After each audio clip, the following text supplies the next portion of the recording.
Hello मेरे दोस्तों, कैसे हैं आप सब। आज के इस लेक्चर के अंदर मुझे आपको question number 10 and question number 13 कराना है। मतलब आज हम अपनी दो क्वेश्चन करेंगे और ये दो क्वेश्चन बड़े अच्छे हैं, बड़े बहुत ही बेहतरीन क्वेश्चन आप इनको कह सकते हैं। दोनों क्वेश्चन को इनको जरूर करके जाइएगा। इसके बाद मैं आपको नेक्स्ट क्लास में कॉन्सेप्ट समझाऊंगा admission of adjustment of a capital का। ठीक है जी। तो सबसे पहले मैं यहाँ पर आपको बताता हूँ क्वेश्चन नंबर 10। और याद करो, मैंने जब आपको रिवैल्यूएशन अकाउंट का मतलब बताया था चैप्टर नंबर 3 के अंदर, वहां पर मैंने आपको दो केसेस कराया था। केस नंबर 1 ये कराया था कि अगर पार्टनर चाहे तो जो रिवाइज्ड वैल्यू होती है ना, एसेट और लाइबिलिटी की जो रिवाइज्ड वैल्यू होती है उसको अपने बुक्स अकाउंट में शो करना चाहते हैं। और ये एक बताया था कि जब पार्टनर चाहे तो वो अपनी रिवाइज्ड वैल्यू को अपने बुक्स अकाउंट में शो नहीं करना चाहते। तो ये वो वाला केस है जब पार्टनर चाहते हैं कि अपनी revised value, asset and liability की जो रिवाइज्ड वैल्यू होती है वो अपनी बुक्स अकाउंट में शो ना करे। वहां पर मैंने आपको बिना रिवैल्यूएशन अकाउंट करके कराया था। मैंने एक स्टेटमेंट बनवाई थी, मैंने कहा बताओ यहाँ पर इंक्रीज इन एसेट इतना, डिक्रीज इन एसेट, उससे भी हो सकता है। एक दूसरा तरीका भी है इसको करने का, that's called memorandum revaluation account. Memorandum revaluation account बनाकर भी इसको किया जा सकता है। मतलब अगर आप उससे कर लेते हो तब भी आंसर, तब भी आपका सही माना जाएगा। मतलब किससे? बिना रिवैल्यूएशन अकाउंट बनाकर।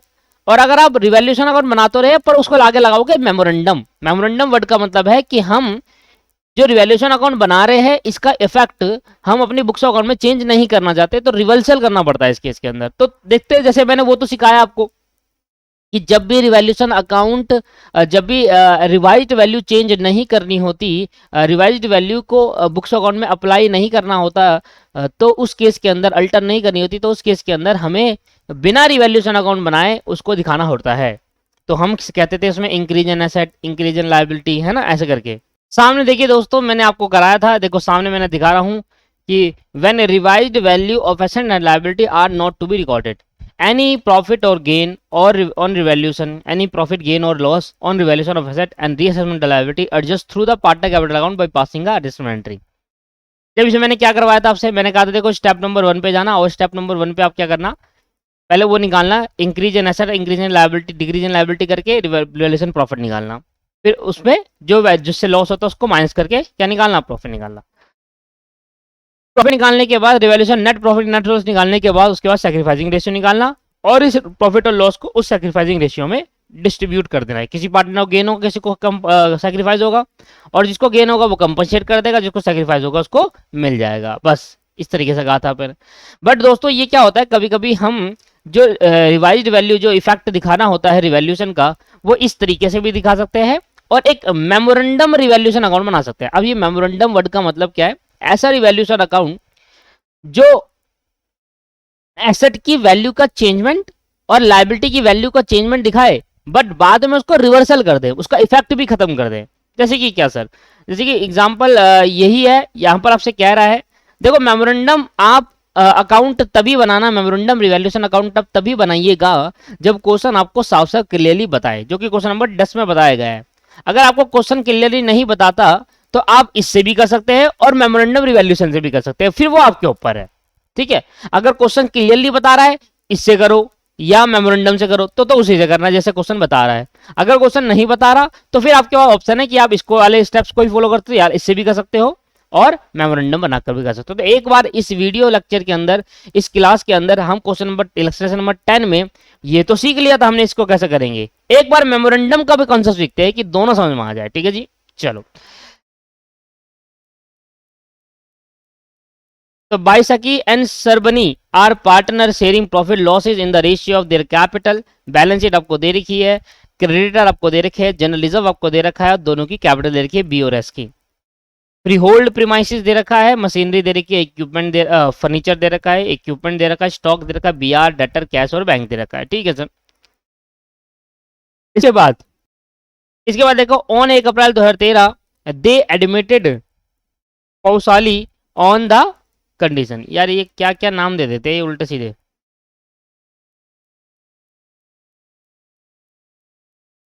लो भाई,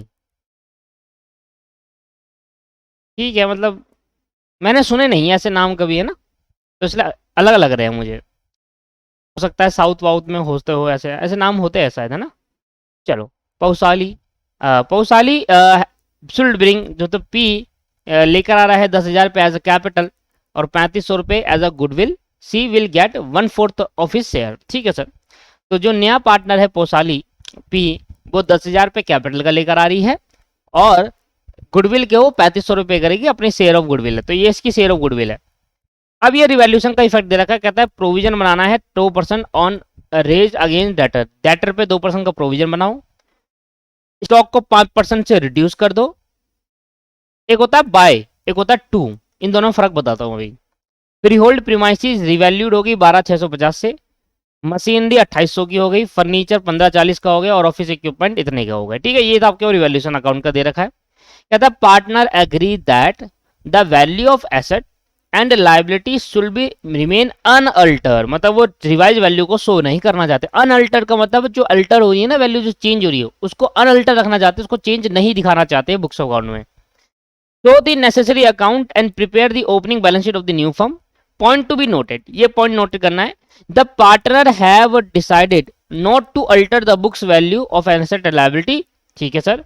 The effect of revaluation may be ascertained. The effect of revaluation may be ascertained by preparing memorandum revaluation account. Calculate profit and loss on revaluation. ठीक है, तो यहाँ पे मैंने दे भी देखा है किस तरीके से बनाएंगे, फिर भी मैं आपको बताकर दिखाता हूँ कैसे बनता है, तरीका कैसे। पहले तो हम देखो क्या करते हैं, जब भी हम रिवैल्यूएशन अकाउंट बनाते, मेमोरेंडम बनाते हैं ना, तो पहला स्टेप हमारा होता है जैसे रिवैल्यूएशन बनता है वैसा बना दो। चलिए देखते हैं किस तरीके से हम बनाएंगे। सबसे पहले हम वर्ड लिखेंगे मेमोरेंडम रिवैल्यूएशन अकाउंट।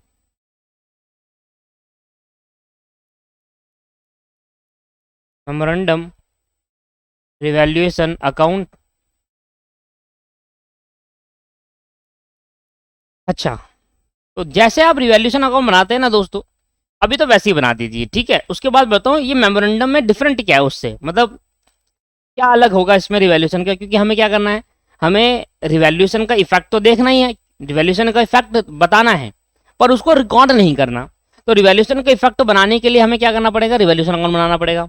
पर क्योंकि रिकॉर्ड नहीं कर रहा इसलिए मेमोरेंडम बना रहे हैं। ठीक है, कि इसके इफेक्ट को खत्म कर दे, जो रिवैल्यूएशन का इफेक्ट आएगा ना एसेट और लायबिलिटी में, जो चेंजमेंट का इफेक्ट आएगा उसके इफेक्ट को खत्म करने के लिए बनाया जा रहा है।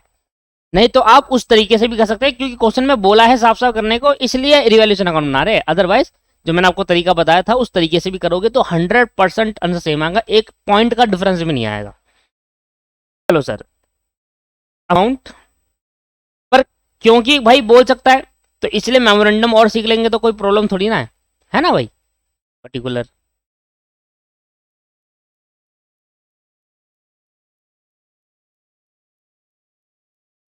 हैंग कर रहा भाई। बड़ा सिंपल क्वेश्चन है दोस्तों, ये बहुत सिंपल क्वेश्चन है, इससे ज्यादा सिंपल क्वेश्चन नहीं होगा। पहले रिवैल्यूएशन के ट्रीटमेंट देखो। कहता है प्रोविजन बनाना है 2% का अगेंस्ट डेटर, डेटर पे 2% का प्रोविजन बनाना है। बताओ डेटर कितने के हैं सर? डेटर जो दे रखे हैं मेरे 17,500 के दे रखे हैं, तो यहां लिखूंगा to provision for debtor. Loss होगा नहीं होगा? वो डेटर जो मुझे लग रहा है कि पैसा नहीं देंगे, ये प्रोविजन फॉर डाउटफुल डेब्ट जो होता है, प्रोविजन फॉर डेटर बोल लो या डाउटफुल डेब्ट बोल लो, इसका मतलब पता है कि आपको क्या होता है? 17,500 का 2%। देखो प्रोविजन फॉर डाउटफुल डेब्ट जो होता है या प्रोविजन फॉर डेटर या रिजर्व फॉर बैड डेब्ट, जो भी आप कह लो, 3 नाम से जाना जाता है इसको। इसका मतलब होता है कि वो डेटर हमें लग रहा है कि 17,500 के हमारे डेटर है टोटल, इसमें से 2% डेटर हमें पैसा नहीं देंगे फ्यूचर में। ये मतलब है इसका कि 17,500 में से 2% के डेटर ऐसे हैं जो फ्यूचर में हमें पैसा नहीं देंगे। सर अच्छा, तो ये लॉस कब होगा बताओ? फ्यूचर में लॉस होगा, है ना, जब 2% डेटर, अगर आप आज तो आपको लग रहा है ना दोस्तों। पहले प्रोविजन फॉर डाउटफुल डेब्ट का मतलब समझो, या डेटर का मतलब समझो। प्रोविजन फॉर डाउटफुल डेब्ट का मतलब है कि जो 2% आप क्रिएट कर रहे हो ना प्रोविजन, इसका मतलब है कि आप इसको आज लॉस मान रहे हो। ये वो लॉस है जो फ्यूचर में होगा, आज नहीं हो ये लॉस, ये फ्यूचर में होगा लॉस। 17,500 के डेटर है कि हमें लग रहा है कि 2% डेटर हमें पैसा नहीं देंगे, आज नहीं फ्यूचर में। तो सर फिर आज क्यों रिकॉर्ड कर रहे हैं इसको? क्या ऐसा कारण है जिसकी वजह से इस प्रोविजन को आज रिकॉर्ड करा जाता है जिस दिन लगता है कि फ्यूचर में लॉस होगा? आज मुझे लग रहा है कि फ्यूचर में लॉस होगा, पर मैं फिर आज इसको क्यों रिकॉर्ड कर रहा हूं? क्या रीजन है? रीजन है प्रूडेंस कॉन्सेप्ट। क्या रीजन है? Prudence concept. प्रूडेंस प्रिंसिपल पढ़ा है आपने? हाँ सर। सर प्रूडेंस प्रिंसिपल कहता है कि फ्यूचर में होने वाले लॉसेस को आज ही मान लो, पर फ्यूचर में होने वाले प्रॉफिट को आज मत मानना। इसलिए प्रूडेंस कॉन्सेप्ट की वजह से लिख सकते हो आप इसको, यहां पर ऐसे करके लिख सकते हैं, due to prudence concept, due to prudence concept, prudence concept की वजह से प्रोविजन को आज लॉस मानकर डेबिट साइड पर डालते हैं, ड्यू टू प्रूडेंस कॉन्सेप्ट। क्योंकि प्रोविजन बना रहे हैं, उसका मतलब आपको लग रहा है आपका लॉस होगा फ्यूचर में, तो आज ही मान लो, फ्यूचर में होने वाले लॉसेस को आज ही मान लो, ऐसा कहता है प्रूडेंस कॉन्सेप्ट। ठीक है, इसलिए मैं इसको लॉस आज मानता हूं, पर ये लॉस आज नहीं होगा, फ्यूचर में होगा। क्लियर है दोस्तों? क्लियर। अच्छा, इसके बाद अगला देखो भाई क्या है। एक तो ये हो गया, दूसरा हमारे पास कह रहा है stock to be reduced by, देखो बाय का मतलब है 5% से घट जाना, टू का मतलब है इतना घट जाना, इतना हो जाना। देखो यहाँ वर्ड यूज करा है टू, मतलब जो मशीन की जो फ्री होल्ड प्रीमाइसिस है वो इतना हो गई, इतने से घटी नहीं, इतना हो गई, टू। तो टू और बाय में डिफरेंस है। मैंने कहा 12,000 रुपए की मशीन है, आज ये 12,000 की मशीन 13,000 की हो गई, इसका मतलब होता है to. Machine valued is to be 13,000। आज मैं कह रहा हूं कि अब 12,000 की मशीन में से 5% मशीन की वैल्यू घट गई, by machine value reduced by 5%, इतने से घट गई। तो टू और बाय में डिफरेंस ये होता है कि बाय का मतलब होता है इतने से घट जाना, टू का मतलब होता है इतना हो जाना, मतलब आज वैल्यू इतनी हो गई, इसकी घटी नहीं, बढ़ी नहीं, इतनी दिख रही है इसकी वैल्यू, दैट्स कॉल्ड टू। इतने से बढ़ गई, इतने से घट गई, दैट्स कॉल्ड बाय। क्लियर? तो ये मतलब है स्टॉक की वैल्यू 5% से घट गई, 5% तक नहीं हो गई, 5% से घट गई। छोटी मोटी कंफ्यूजन है, थोड़ा दूर कर दी। किसकी, कौन था भाई ये? स्टॉक, स्टॉक बताओ सर, स्टॉक की वैल्यू, स्टॉक आपके पास ये रहा, स्टॉक दे रखा है आपको, पता नहीं चल रहा, 1 2 3 14,100। तो स्टॉक की वैल्यू घट जाएगी तो डिक्रीज इन एसेट हो जाएगा, नहीं हो जाएगा? Yes sir. तो 14,100 का 5% से वैल्यू घट गई।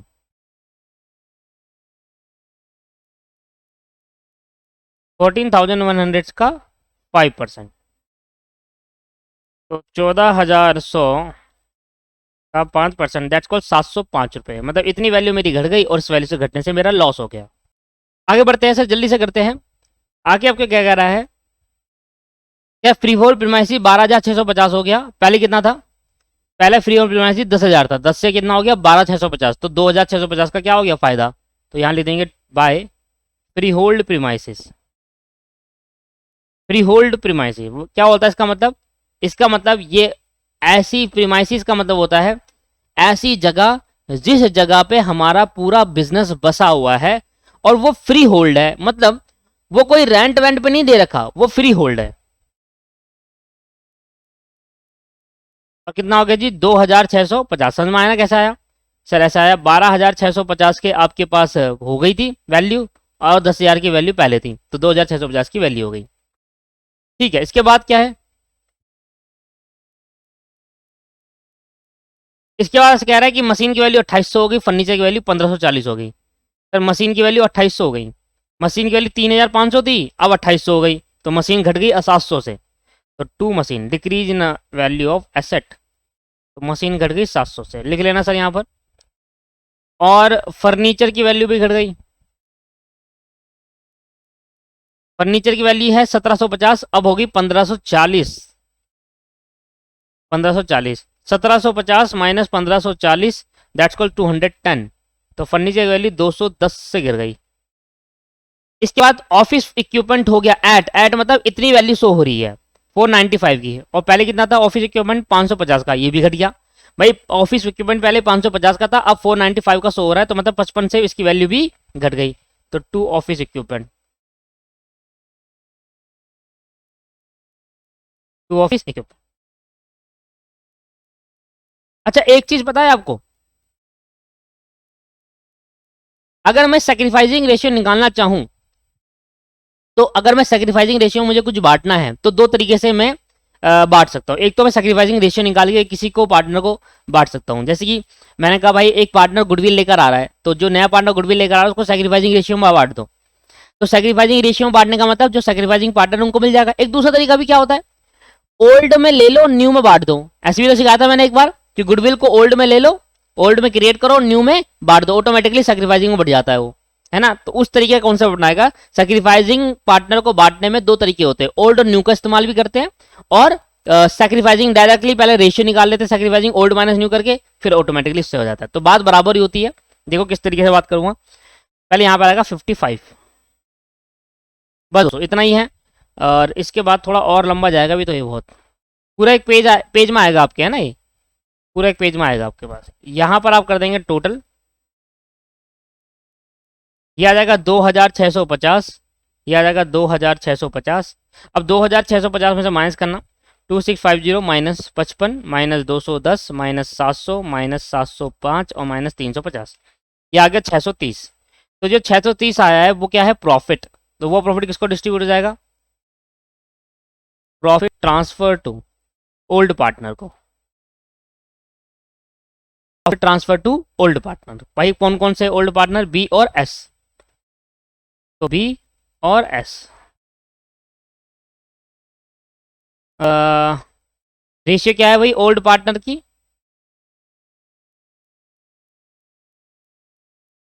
क्या लिखा है, B and S are partner sharing profit and loss in the proportion to their capital. मतलब जो इनकी कैपिटल है ना उस रेशियो में बांटेंगे, मतलब 20:15, है ना। 20,000 50,000, जीरो से जीरो कट गए, तो कैपिटल की रेशियो मानी जाएगी 5 4 जा 5 3 जा, मतलब 4:3 का रेशियो है इनका। क्या है, 4:3। तो 4 5 6 7, तो divide by 7 multiply by 4, this equal 360, divide by 4 multiply by 3, देखो 270। तो अभी रिवैल्यूएशन अकाउंट मैंने क्या करा, रिवैल्यूएशन अकाउंट मैंने अभी ओल्ड रेशियो में बांटा।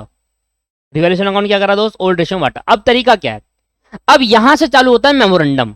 यहां से क्या चालू होता है, मेमोरेंडम। मेमोरेंडम क्या होता है कि आपने यहां पर डालने से क्या करा, आपने एसेट की वैल्यू में अल्टर कर दिया। मतलब आप रिवैल्यूएशन अकाउंट को, रिवैल्यूएशन अकाउंट में जब फ्री होल्ड प्रीमाइसी यहां डालते हो, इसका मतलब आप वैल्यू को रिवाइज करना चाहते हो।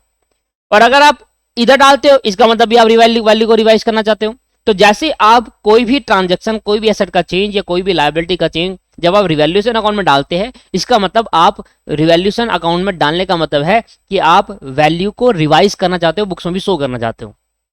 तो मैं तो बुक में शो नहीं करना चाहता, तो इसलिए जब आप यहां पर पुट कर दोगे रिवैल्यूएशन अकाउंट में डालने के बाद आप इसको ओल्ड रेशियो में बांट दोगे पार्टनर में, जो ओल्ड पार्टनर है बढ़ जाएगा। यही होता था, ऐसे बनता था रिवैल्यूएशन, ठीक है। यहां से चालू होगा मेमोरेंडम।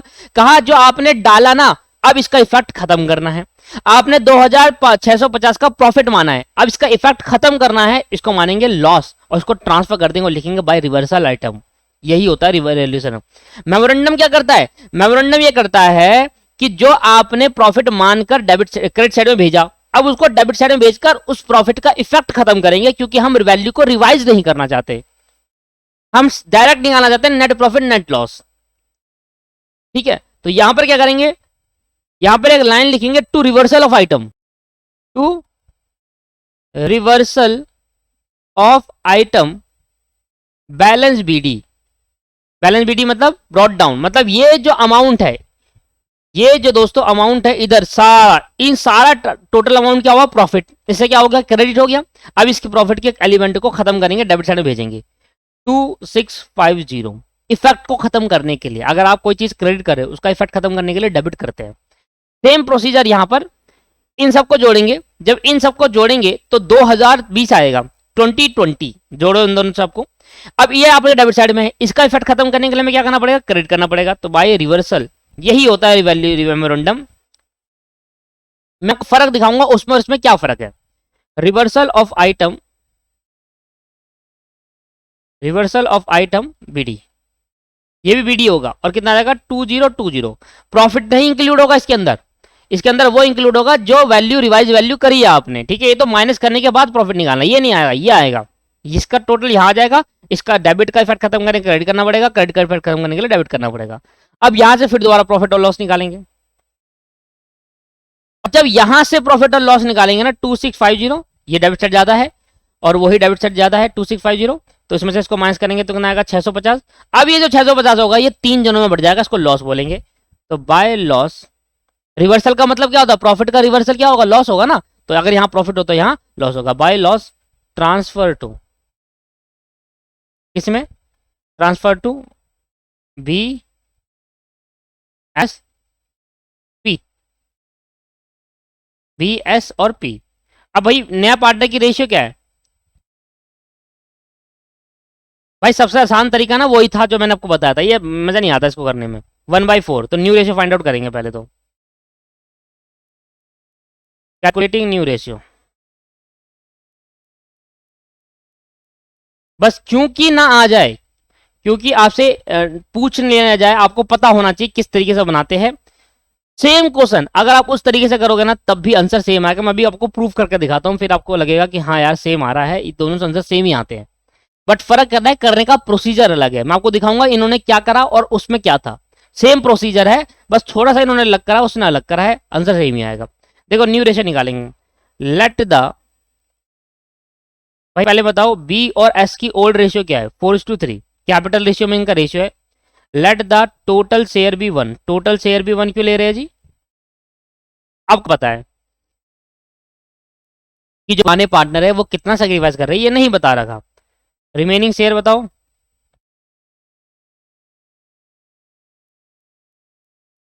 1 माइनस 1/4, यहाँ तो 1 आएगा ना।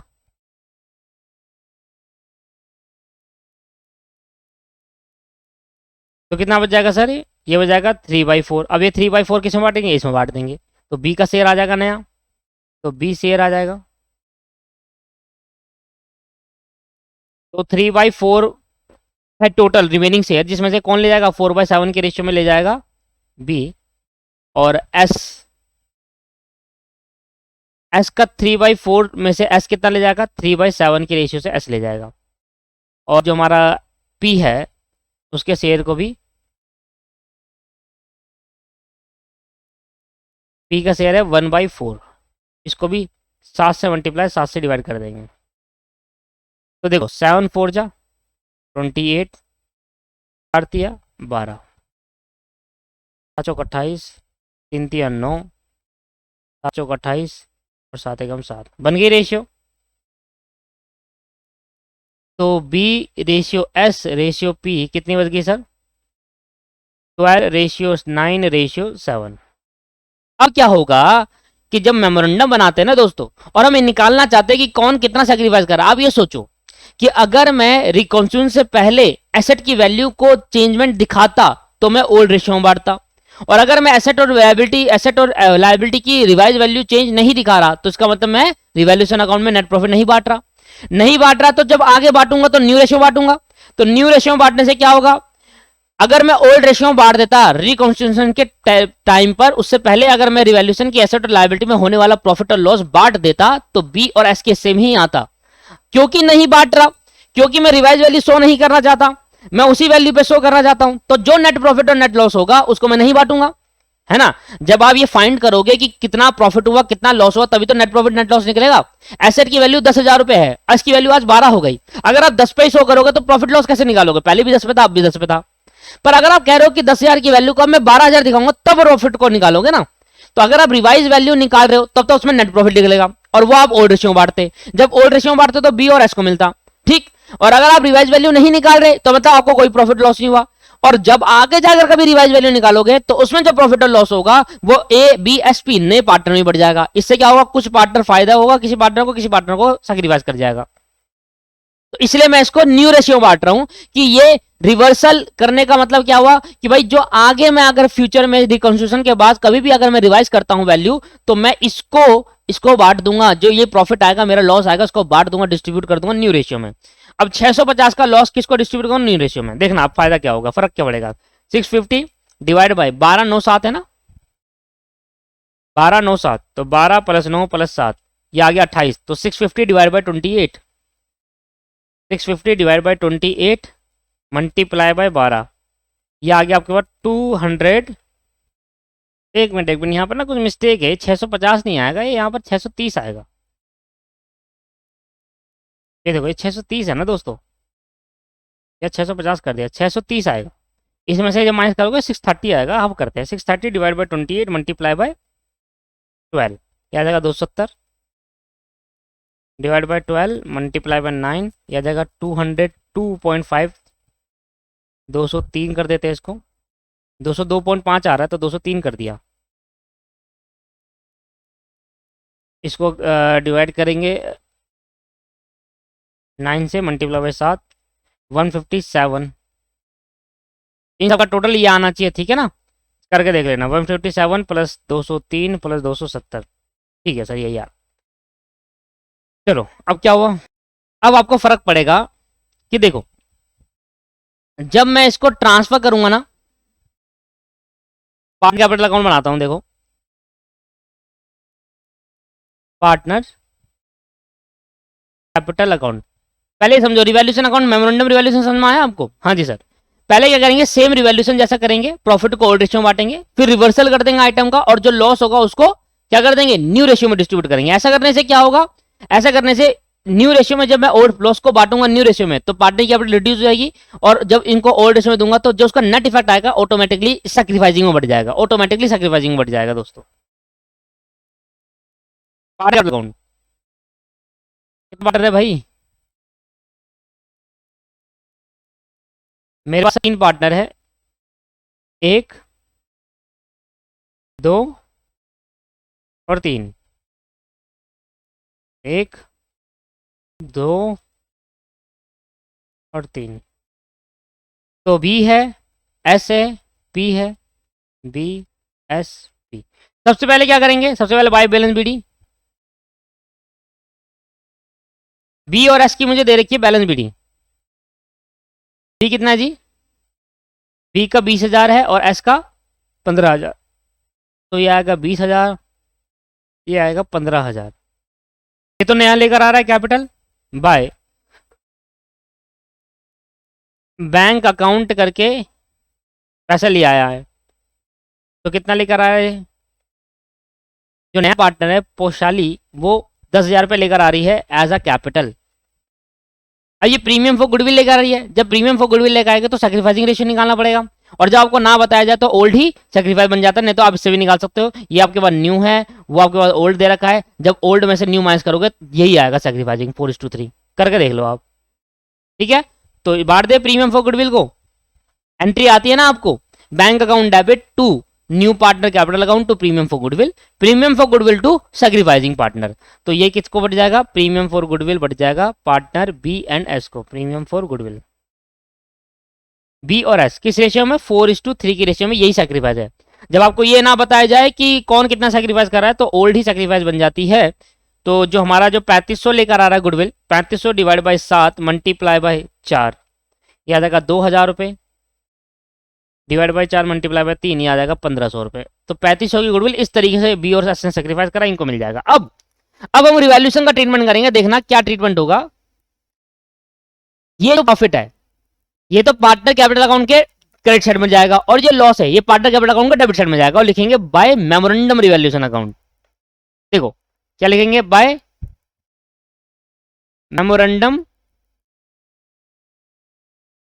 Revaluation account. Sir credit side में भेजने का मतलब है जो मैंने प्रॉफिट पहले ओल्ड रेशियो में, ओल्ड कैपिटल में, ओल्ड पार्टनर को बांट दिया था ओल्ड रेशियो में, वो बांटो। तो भैया पहले कितना बांटा था, 360 था और 270 था, इनको मिल गया था। अब मैं पार्टनर से क्या कर रहा हूं, ले रहा हूं। तो जो पार्टनर है, जब मैं न्यू रेशियो में बांटूंगा ना इसको, तो फिर दोबारा memorandum revaluation account. New ratio बांटने का मतलब वो लॉस आया था, मेमोरेंडम जब नीचे बढ़ा था तो वो बांट देते हैं। देखो सिंपल, मैं ये कुछ नहीं कर रहा, मैं ये कह रहा हूं कि भाई इसको आप इधर ट्रांसफर कर दो, ये कैपिटल अकाउंट है ना यार, प्रॉफिट कैपिटल में ट्रांसफर हुआ, और ये वाला क्या जो रिवर्सल करा था उसका लॉस अब इधर ट्रांसफर कर दो, जो ऑटोमेटिकली नेट इफेक्ट आ जाएगा, ऑटोमेटिकली नेट इफेक्ट आ जाएगा दोस्तों, 270, 203 और 157, 203 और 157। जब आप इन दोनों का देखोगे तो ऑटोमेटिक क्या आ जाएगा, नेट इफेक्ट आ जाएगा सर। 360 से कैपिटल बढ़ाई और इसकी 270 से कैपिटल घटा दी, देखना ऑटोमेटिकली सैक्रिफाइसिंग आ जाएगा। 360 से बी की कैपिटल बढ़ाई और 270 से बी की कैपिटल घटा दी, तो 90 रुपए आ गया बी का। तो मैं आपको प्रूफ करके दिखाऊंगा, ये 90 रुपए बिना उसके भी आ सकता था। कितना आया, बी कितना सेक्रीफाइस कर रहा है 90, तभी उसकी कैपिटल को बढ़ाया है। बी क्या कर रहा है दोस्त, बी सेक्रीफाइस कर रहा है, बी क्या कर रहा है, बी सेक्रीफाइस कर रहा है दोस्तों। कैसे पता चला कि भाई देखो 360 रुपए की कैपिटल से बढ़ाया और 270 रुपए की कैपिटल से घटाया, तो 90 रुपए क्या है, बड़ी हुई है कैपिटल में, है ना। कैपिटल बढ़ाने में 360 दिए और घटाने टाइम 270 ले लिए, तो भैया कितना बढ़ाया 90 रुपए। 270 रुपए एस से बढ़ाया है और लिए उसके 203 रुपए है, तो मतलब एस से, एस ने भी सेक्रीफाइस करा तभी उसको उसकी कैपिटल बढ़ रही है। उसकी कैपिटल बढ़ रही है, उसकी कैपिटल को 270 से बढ़ाया पर लेते टाइम 203 से लिया, तो उसकी कैपिटल कितने से बढ़ रही है 67 से। 270 माइनस 203 ये आएगा 67। और पी को गेन हो रहा था 157 का, जोड़ कर देख लो 90 और 67 157 ही आएगा। इतने का पी को गेन हो रहा था उससे डिडक्ट कर लिया और किसको मिल गया, बी और एस को। ये क्या है पता आपको, ऐसा करने से डायरेक्टली आप सैक्रिफाइसिंग निकाल दिया आपने। ऐसा करने से आपने, हम क्या, मैंने आपको क्या सिखाया था, पहले सैक्रिफाइसिंग रेशियो निकालो और उस प्रॉफिट को सैक्रिफाइसिंग बांट दो। तो जब आप उस प्रॉफिट को सैक्रिफाइसिंग बांटोगे तो ऑटोमेटिक आंसर वही आ जाएगा। पर यहां पर उन्होंने क्या करा, यहां पर उन्होंने क्या करा भाई, पहले ओल्ड में बांटा प्रॉफिट को, फिर लॉस को न्यू में बांटा, तो ऑटोमेटिकली इसका मतलब है 360 से कैपिटल बढ़ाएंगे फिर 270 से कैपिटल काट लेंगे तो 90 रुपए यहां आ जाएगा।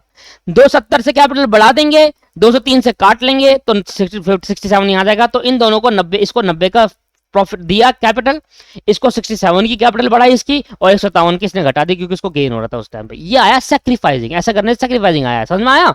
रिवर्सल करने का क्या तरीका है, रिवर्सल करने का क्या बेनिफिट मिला, रिवर्सल करने का बेनिफिट ये मिला कि हमने पहले बांटा, पहले कैपिटल बढ़ाई फिर डिडक्ट कर ली। ऐसे में पता चल गया कि कौन कितना सेक्रीफाइस कर रहा था, उसको कंपनसेट भी हो गया डायरेक्टली, कंपनसेट भी कर दिया डायरेक्टली, डाल भी दिया। तो ये था उसका मतलब मेमोरेंडम का। ठीक है दोस्तों, बैलेंस बीडी हो गया, गुडविल की ट्रीटमेंट हो गई, रिवैल्यूएशन की ट्रीटमेंट होगी, रिजर्व की ट्रीटमेंट हो रह गई, वो कर लेते हैं। ये 4 ट्रीटमेंट मेन होती है जो आती है। रिजर्व, रिजर्व देखो कितने का है सर, जनरल रिजर्व दे रखा है 2100 का और यहाँ पर क्वेश्चन में नहीं बताया कि हमें आगे मेंटेन करके रखना है, तो इसका मतलब जनरल रिजर्व को ओल्ड रेशियो में बांट दो। ठीक है, पर पहले चेक कर लूँ दे रखा नहीं रहेगा, कहीं क्वेश्चन लास्ट में दे रखा हो, मैंने पढ़ा नहीं है एकदम लास्ट में कि जनरल रिजर्व को क्या करना है।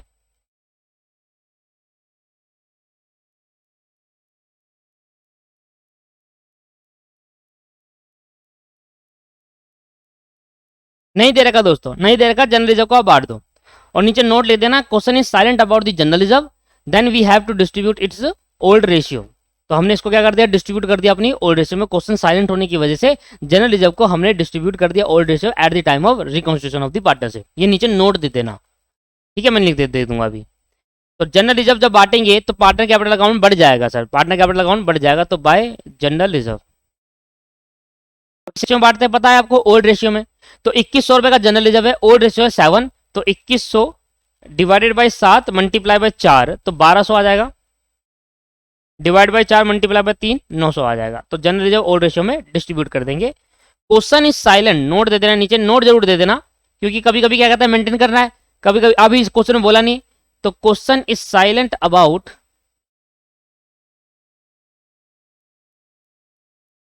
Question is silent about general reserve.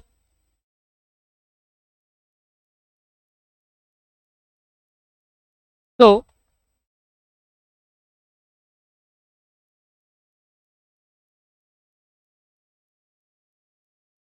we distribute it to old ratio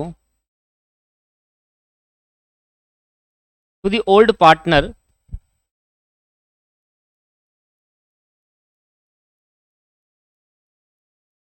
at the time of reconstitution। नीचे बता दिया जिससे ये भी ना लगे कि यार हमने नोट नहीं दिया, नोट दे दिया। नीचे जब एग्जामिनर जब क्वेश्चन पढ़ेगा तो उसको समझ में आ जाएगा, हाँ स्टूडेंट ने क्वेश्चन में नहीं बताया था कि मेंटेन करना है, तो स्टूडेंट ने लिख दिया कि सर क्वेश्चन में ऐसा नहीं बताया है जनरल रिजर्व के बारे में कुछ ली, तो इसलिए हमारा कॉन्सेप्ट यही है कि जनरल रिजर्व के बारे में जब कुछ ना बताया जाए तो हम उसको ओल्ड रेशियो में डिस्ट्रीब्यूट कर देते हैं। लिख दिया नीचे।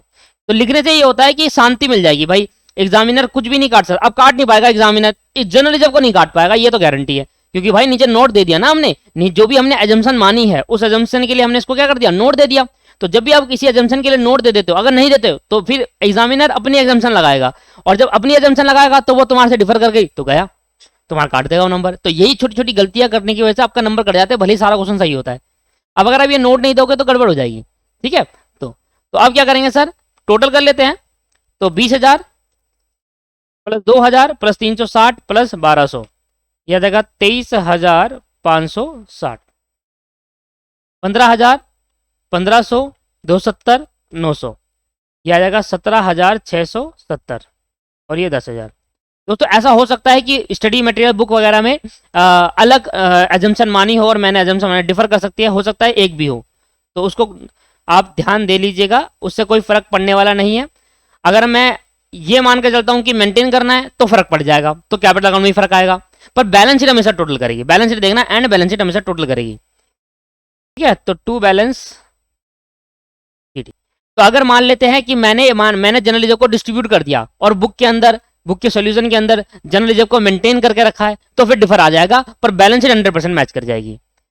तो 23,560 माइनस 270, यह जाएगा 23,290। 17,670 माइनस 203, यह जाएगा 17,467। 10,000 माइनस 157, जाएगा 9,843। बस खत्म हो गया क्वेश्चन। रिवाइज वैल्यू चेंज करनी नहीं है, balance sheet as it is उतार दो, सिर्फ जनरल रिजर्व को हटा देना। सर क्या हम ये भी अजम्पशन मान सकते हैं? जरूरी है हम अजम्पशन हमेशा ही मान के कि जनरल रिजर्व को हमें डिस्ट्रीब्यूट करना है? नहीं, जरूरी नहीं है। आप अजम्पशन ये भी मान सकते हो कि जनरल रिजर्व को आप मेंटेन करके रखना चाहते हो, फिर जो भी अजम्पशन मानोगे ना उसको नीचे लिख देना कि सर मैंने अजम्पशन मानी कि जनरल रिजर्व को डिस्ट्रीब्यूट कर दो, मेंटेन मत करो। आप मान लो जनरल रिजर्व को मेंटेन करना, तब भी आपकी बैलेंस शीट मैच करेगी। बैलेंस शीट इससे कोई फर्क नहीं पड़ने वाला, बैलेंस शीट हमेशा मैच करेगी, ठीक है। तो अगर आप जनरल रिजर्व को मेंटेन करना चाहते हो तो जनरल रिजर्व बैलेंस शीट में शो होगा, अगर जनरल रिजर्व मेंटेन नहीं कर रहे डिस्ट्रीब्यूट करो तो जनरल रिजर्व बैलेंस शीट हट जाएगा, बस इतना सा फर्क आएगा, ठीक है सर। वैसे तो हमेशा क्या करते हैं, जब क्वेश्चन साइलेंट होता है तो जनरल रिजर्व को हम ओल्ड रेशियो में बांट देते हैं, भाई यही सीखा हुआ है हमेशा, तो इसलिए यही करते हैं। बाकी आप अगर नहीं साहब कह रहे हो कि नहीं मेरे को वो करना है, मेंटेन करके रखना है, तो आप वो भी कर सकते हैं, तब भी आंसर सही होगा, गलत नहीं कर सकता कोई। नीचे नोट दे देना का मतलब ही यही होता है कि हमने जो अजम्पशन मानी है हमें बता दिया आपको, क्या बेटे। तो बी, एस और पी। हो सकता है मेरा आंसर डिफर करे, अजम्पशन की बेस पर है। 23,290, 17,460, 23,290, 17,466, 67, 9,843। जोड़ देते हैं सर इसको, 23,290, 17,467 और 9,843, 50,600। जनरल रिजर्व डिस्ट्रीब्यूट कर दिया, अब जनरल रिजर्व नहीं आएगा। सर क्या हमें रिवाइज वैल्यू में चेंजमेंट भी दिखाना ना? अब कोई टेंशन में भाई, क्वेश्चन तो यही था कि चेंजमेंट में दिखाओ, एज इट छाड़ दो। क्रेडिटर ऐसे की ऐसे ही लिख दो 15,000, क्रेडिटर एज इट इज लिख दो 15,000 रुपए। एसेट कितनी है? Free hold premises machine furniture equipment, free hold premises machine furniture equipment, stock debtor, stock B R debtor, stock B R debtor. Bank में चेंजमेंट आएगा, कैश ऐसे ही लिख देते हैं, बैंक में चेंज आएगा भैया, ठीक है ना, क्योंकि बैंक से कुछ पैसा भी तो आया था, ठीक है। डाल दो सर, 10,000, 3,500, 1,750, 550, 10,000, 3,500, 1,750, 550। स्टॉक कितना है, बीआर कितना है, डेटर कितना है? स्टॉक आपको देगा 14,100, 3,060 और 17,500, 1400, 3,060।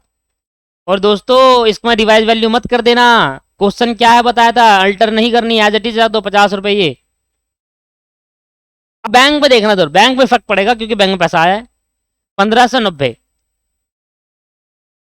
सर ये रिवाइज वैल्यू के अंदर कवर नहीं होता, बैंक भाई पैसा आएगा तो पैसा तो बढ़ेगा ही ना। कहीं कह रहे हो सर बैंक एसेट है हमारी, एसेट की रिवाइज वैल्यू कैसे कर रहे हो आप? अब भाई जब पैसा आएगा तो बैंक में अकाउंट में तो बढ़ेगा, वो तो रिकॉर्ड करोगे ही। ये वाली जो आपके प्रीमाइसिस की वैल्यू आपकी जो बढ़ रही है, बैंक की तो वैल्यू बढ़ेगी, पैसा आएगा तो बैंक में तो पैसा आएगा तो बैंक बढ़ेगा। तो 1,590 तो भैया बैंक में पहले से पैसा पड़ा था। 15,000 रुपये बेचारा वो लेकर आई थी लड़की, न्यू पार्टनर, और 3500 रुपये गुडविल का भी लेकर आए थे, और पेमेंट मैंने किसी को नहीं करी। जोड़ दो सर। तो 1590 प्लस 3500 प्लस 15,000, डेट्स कॉल्ड 20,090।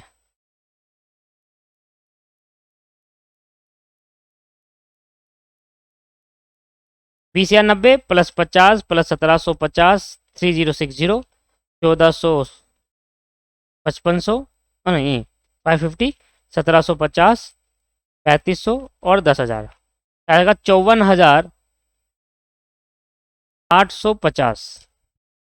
नहीं, गलत कर दिया, एक बार दोबारा देखते हैं।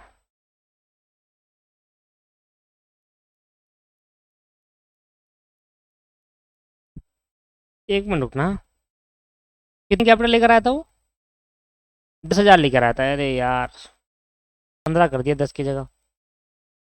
एक मिनट रुक जा, दोबारा करते हैं।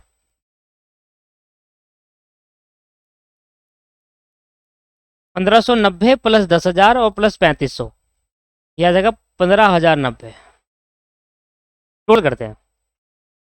प्लस 50, 1750, 3060, 14,100, ठीक है, 550, 1750, 3500 और 10,000।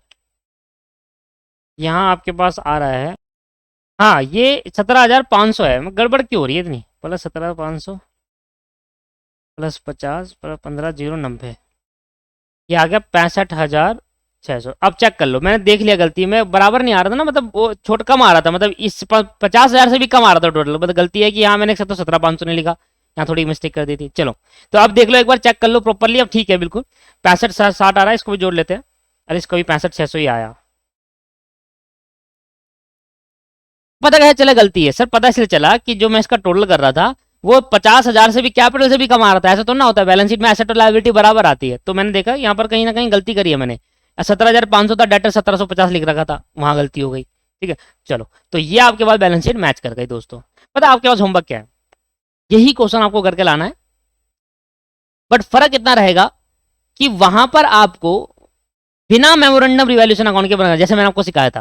पहले इंक्रीज एंड डिक्रीज निकालो, फिर नेट एसेट निकालो। देखो नेट एसेट, नेट ये आ गया था, नेट रिवैल्यूएशन एसेट आएगा। करना क्या था? स्टेप नंबर 1 में पहले तो आप निकालो नेट इफेक्ट ऑफ रिवैल्यूएशन।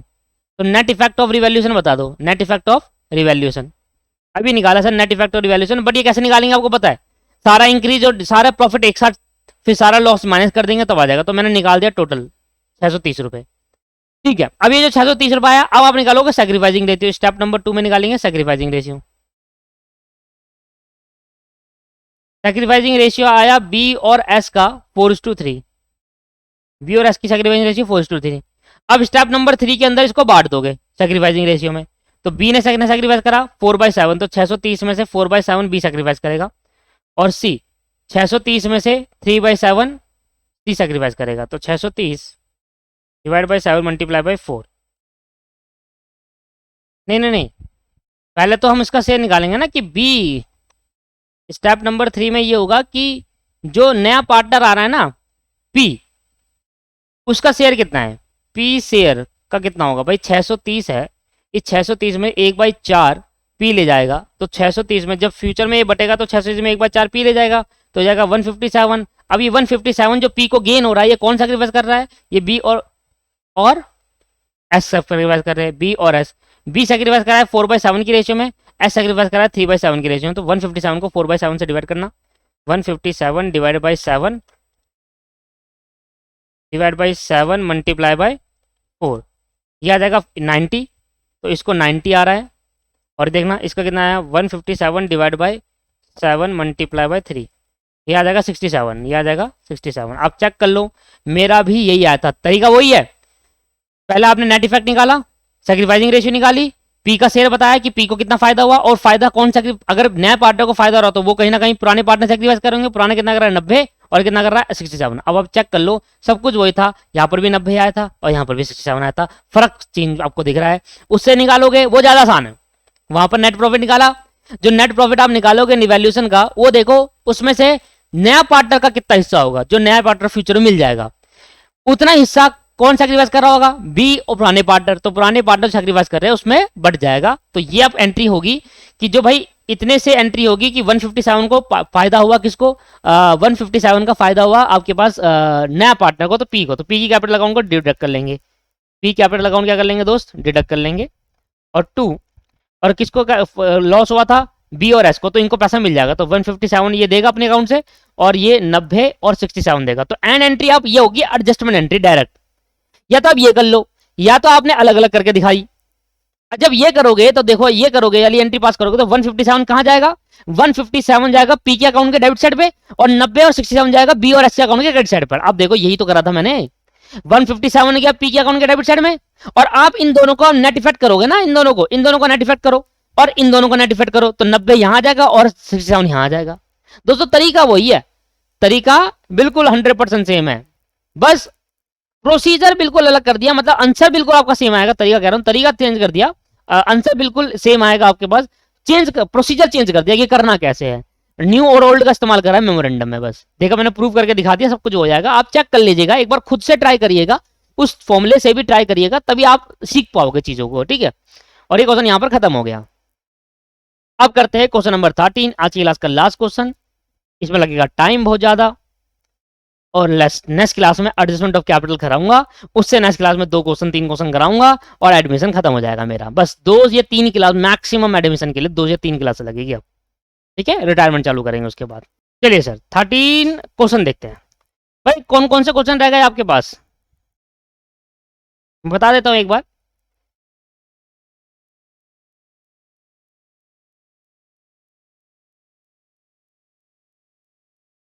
एक तो आपके पास रह गया 8 क्वेश्चन, नहीं 7वां। एक तो ये क्वेश्चन रह गया पेंडिंग में 7th, जो कि कैपिटल का है।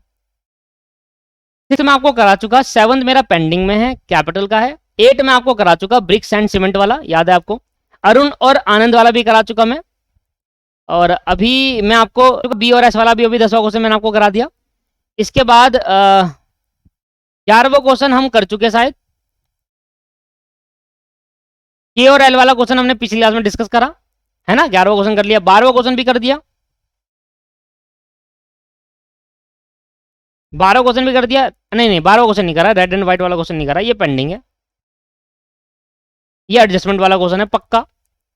12वां question is adjustment for capital, देखो ये रहा है लास्ट में एडजस्टमेंट ऑफ कैपिटल, ठीक है। 12वां क्वेश्चन रह गया है। 13वां क्वेश्चन मैं अभी करा देता हूं आपको, ये हमारा खत्म हो जाएगा। और 14वां, तो मतलब हमारा क्वेश्चन जो रह जाएंगे इसके बाद, तो क्वेश्चन नंबर 7 रहेगा, क्वेश्चन नंबर 12वां रहेगा और क्वेश्चन नंबर 14 रहेगा। तो ये मैं 2 क्लास में आपको डिस्कस करूंगा। एक तो मैं कल वाली क्लास में आपसे डिस्कस करूंगा कि जो एडजस्टमेंट ऑफ कैपिटल सिखाऊंगा कौन सा, उसमें एक छोटा सा कॉन्सेप्ट डिस्कस करूंगा, क्वेश्चन नंबर 7 डिस्कस कर लूंगा। फिर अगली 2 क्लास में ये डिस्कस कर लूंगा, मतलब 2 क्लास और एडजस्टमेंट खत्म, ठीक है। पर ध्यान देना, एडजस्टमेंट ऑफ कैपिटल ध्यान समझना अगली क्लास में।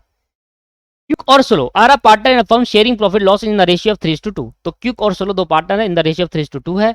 The balance sheet of the firm as on 31 March 2013 was under. तो बैलेंस शीट आपको दे रखी है, क्यूक और सोलो की बैलेंस शीट में कैपिटल दे रखी है, जनरल रिजर्व दे रखा है, सन्ड्री रिजर्व नहीं, जनरल रिजर्व ऐसा आएगा और ये सन्ड्री क्रेडिटर ऐसा आएगा, ऊपर नीचे हो गया है, ठीक है। तो जनरल रिजर्व आपको दे रखा है, क्रेडिटर दे रखा है, फर्नीचर आपको दे रखा है, ऑफिस इक्विपमेंट दे रखा है, मोटर कार, स्टॉक, डेटर और कैसेट बैंक। स्मूथ, स्लो और स्मूथ, ठीक है। Smooth was admitted as a new partner effective on 1 April 2013 and it was agreed that he would bring some private furniture worth 10,000 rupees. ओहो, अब वो cash नहीं ला रहा दोस्तों, अब वो फर्नीचर ले रहा है, अब वो स्टॉक लेकर आ रहा है 68,000 रुपए का, इन एडिशन टू 50,000 रुपए एज अ कैपिटल भी लेकर। ओहो, मतलब टोटल कैपिटल पता कितनी लेकर आया वो कह रहा है कि देखो मैं टोटल कैपिटल जो लेकर आऊंगा वो उसमें से 10,000 रुपए तो फर्नीचर लेकर आ रहा हूं, 8,000 का स्टॉक लेकर आ रहा हूं और 50,000 रुपए कैश लेकर आ रहा हूं टूवर्ड द कैपिटल। तो कैपिटल कितनी होगी? 50, 8 और 10, 60 और 68,000 रुपए टोटल लेकर आया, जिसमें से 50,000 कैश, 10,000 रुपए फर्नीचर और स्टॉक 8,000। मस्त क्वेश्चन है ये तो। He would also bring proportionate as a share of goodwill which is value of 2 year of purchase। आहा, बड़े टाइम बाद वैल्यूएशन निकालने का टाइम समय आ गया है। 2 ईयर परचेज दे रखा है, 3 साल का प्रॉफिट दे रखा है। कसम से ये क्वेश्चन तो मतलब इतना मस्त है कि आप इसको आराम से कर लोगे, मेरे को कराने की जरूरत ही नहीं। However, on checking of a past record, it was noticed that 1/4/2011 a new furniture costing 8,000 रुपए were purchase but wrongly debited to revenue. जब मैं फर्नीचर खरीदता हूं ना दोस्तों, it is a capital expenditure not the revenue expenditure, और इसने revenue मानकर एरर ऑफ प्रिंसिपल कर दिया। क्या कर दिया? Error of principle. अब मैं इसको ठीक करूंगा। ओके, एंड इन 2012-13 अब परचेज इनवॉइस ऑफ 4,000 रुपए डेटेड इतना वर ओमिटेड। 2012-13 में परचेज करी थी 4,000 रुपए की, वो भूल गए रिकॉर्ड करना, एरर ऑफ ओमिशन। इधर दो एरर करे गए हैं, error of principle, error of omission. The firm charge depreciation on furniture of 10%, depreciation charge करते हैं। इसके बाद कहता है भैया कैलकुलेट करो goodwill made on the basis of correct profit. तो ये प्रॉफिट जो दे रखा है उसके बेसिस पर आप गुडविल कैलकुलेट करें। अरे कर लेंगे, टेंशन नहीं लेनी। रिवैल्यूएशन ऑन स्टॉक रिड्यूस, 5% से स्टॉक की वैल्यू कम होगी, मोटर कार की वैल्यू इतनी होगी। Smooth duly paid required amount of goodwill as cash toward the capital. Smooth जो है वो अपना गुडविल का अमाउंट भी पे कर दिया उसने, और कैपिटल का अमाउंट भी पे कर दिया है। इसके बाद it was decided the future profit of the firm 50% quick, 30% slow और 20% स्मूथ। इसका मतलब 5:3:2। Assuming the above, mention arrangement duly carried out. Mention arrangement were duly carried out. Mention arrangement were duly carried out. Show the capital account of the partner and balance sheet of the firm of the smooth admission. Okay. Assuming the above, mention arrangement were duly carried out.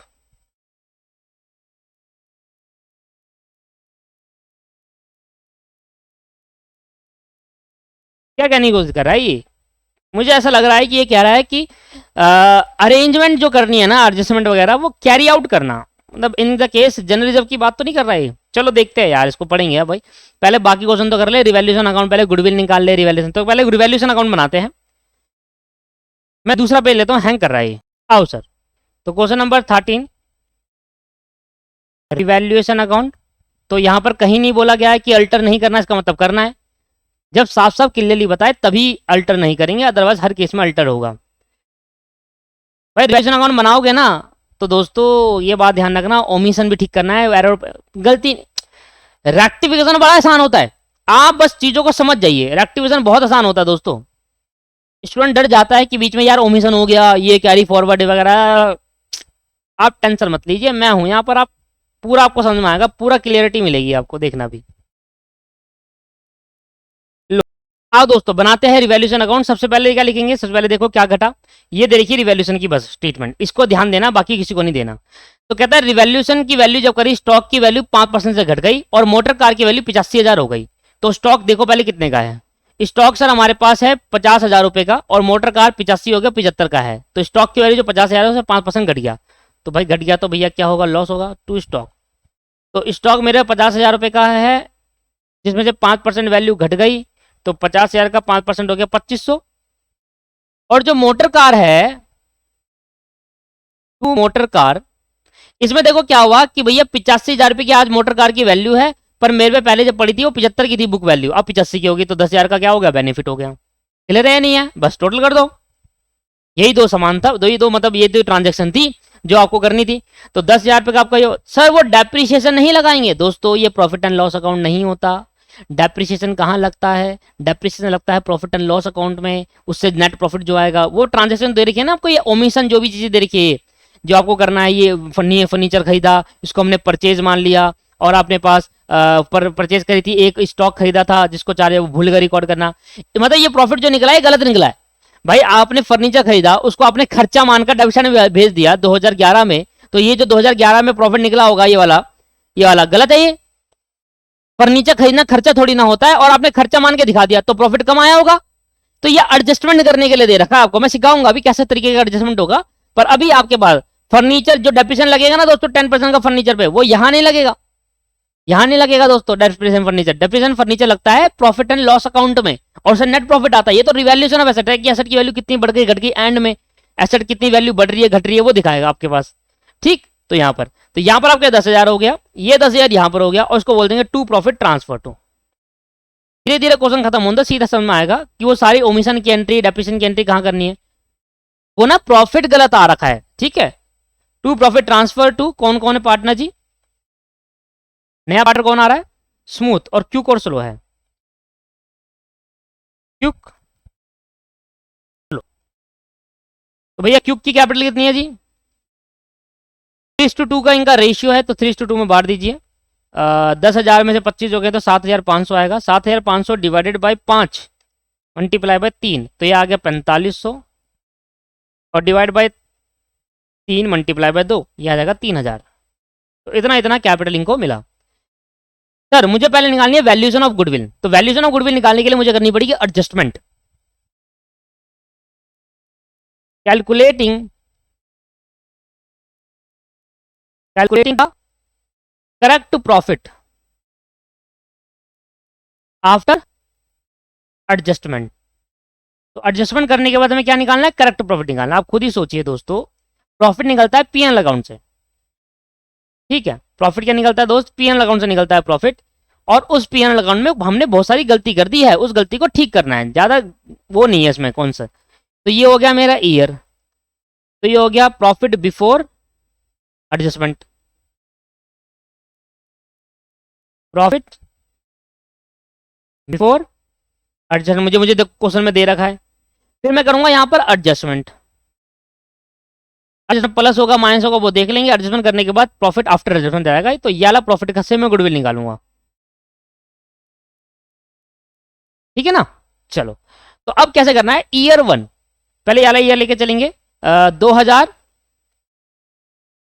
2010-11 में 28,000 रुपए है, तो 2010-11 में profit कमाया 28,000 रुपए। 2011-12 में 32,000, 2011 और 12 में 32,000 और 2012-13 में 52,000, 2012-13 में 52,000।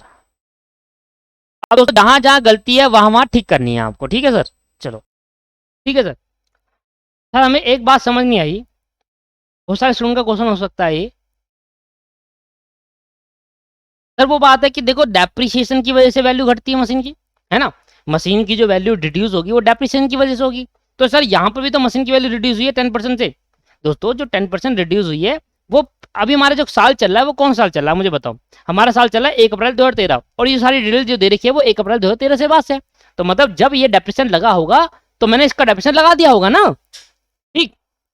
तो वो आज का डेप्रिसिएशन रेट नहीं है, वो डेप्रिसिएशन रेट उस टाइम का है जिस टाइम हमने मशीन खरीदी थी, और मशीन खरीदी 2011 में, 1 अप्रैल 2011 में खरीदी थी मशीन। तो वहां उस साल पर डेप्रिसिएशन गलत प्रॉफिट आया होगा हमने, ठीक है। और हमें उस साल के प्रॉफिट के बेस पर हमें गुडविल निकालनी है, तो अगर वो प्रॉफिट ही गलत होगा तो गुडविल गलत आ जाएगी। अब जरा ध्यान सुनना, सबसे पहले मैं कहूंगा 2010-11 में कोई भी एडजस्टमेंट नहीं होगी, तो ये प्रॉफिट बिल्कुल ठीक है। क्यों सर, जो मेरी एडजस्टमेंट है ना वो 2010-11 में नहीं, वो 1 अप्रैल 2011 से चालू हुई है। तो मतलब 1 अप्रैल 2011 से 12 के एंड में, और ये हुई calculate adjustment of rectification of furniture. Rectification of furniture का क्या रेक्टिफिकेशन होगा, देखो मेरी बात सुनना। मैं पता गलती क्या करी, मैंने गलती करी जब मैंने नया फर्नीचर खरीदा ना, नया कितना खरीदा था नया फर्नीचर 8,000 रुपए का, उसको गलती से परचेज अकाउंट मानकर रिवेन्यू मान दिया, डेबिट कर दिया, उसको पीएनएल अकाउंट में भेज दिया। इसका मतलब कि जब मैं फर्नीचर खरीदता हूं तो मेरी करेक्ट एंट्री जो होती है वो होती है furniture account debit, furniture account debit to bank या फिर कैश। तो मैं फर्नीचर खरीदा मैंने 8,000 रुपए का, करेक्ट एंट्री होनी चाहिए थी 8,000 रुपए, ठीक है।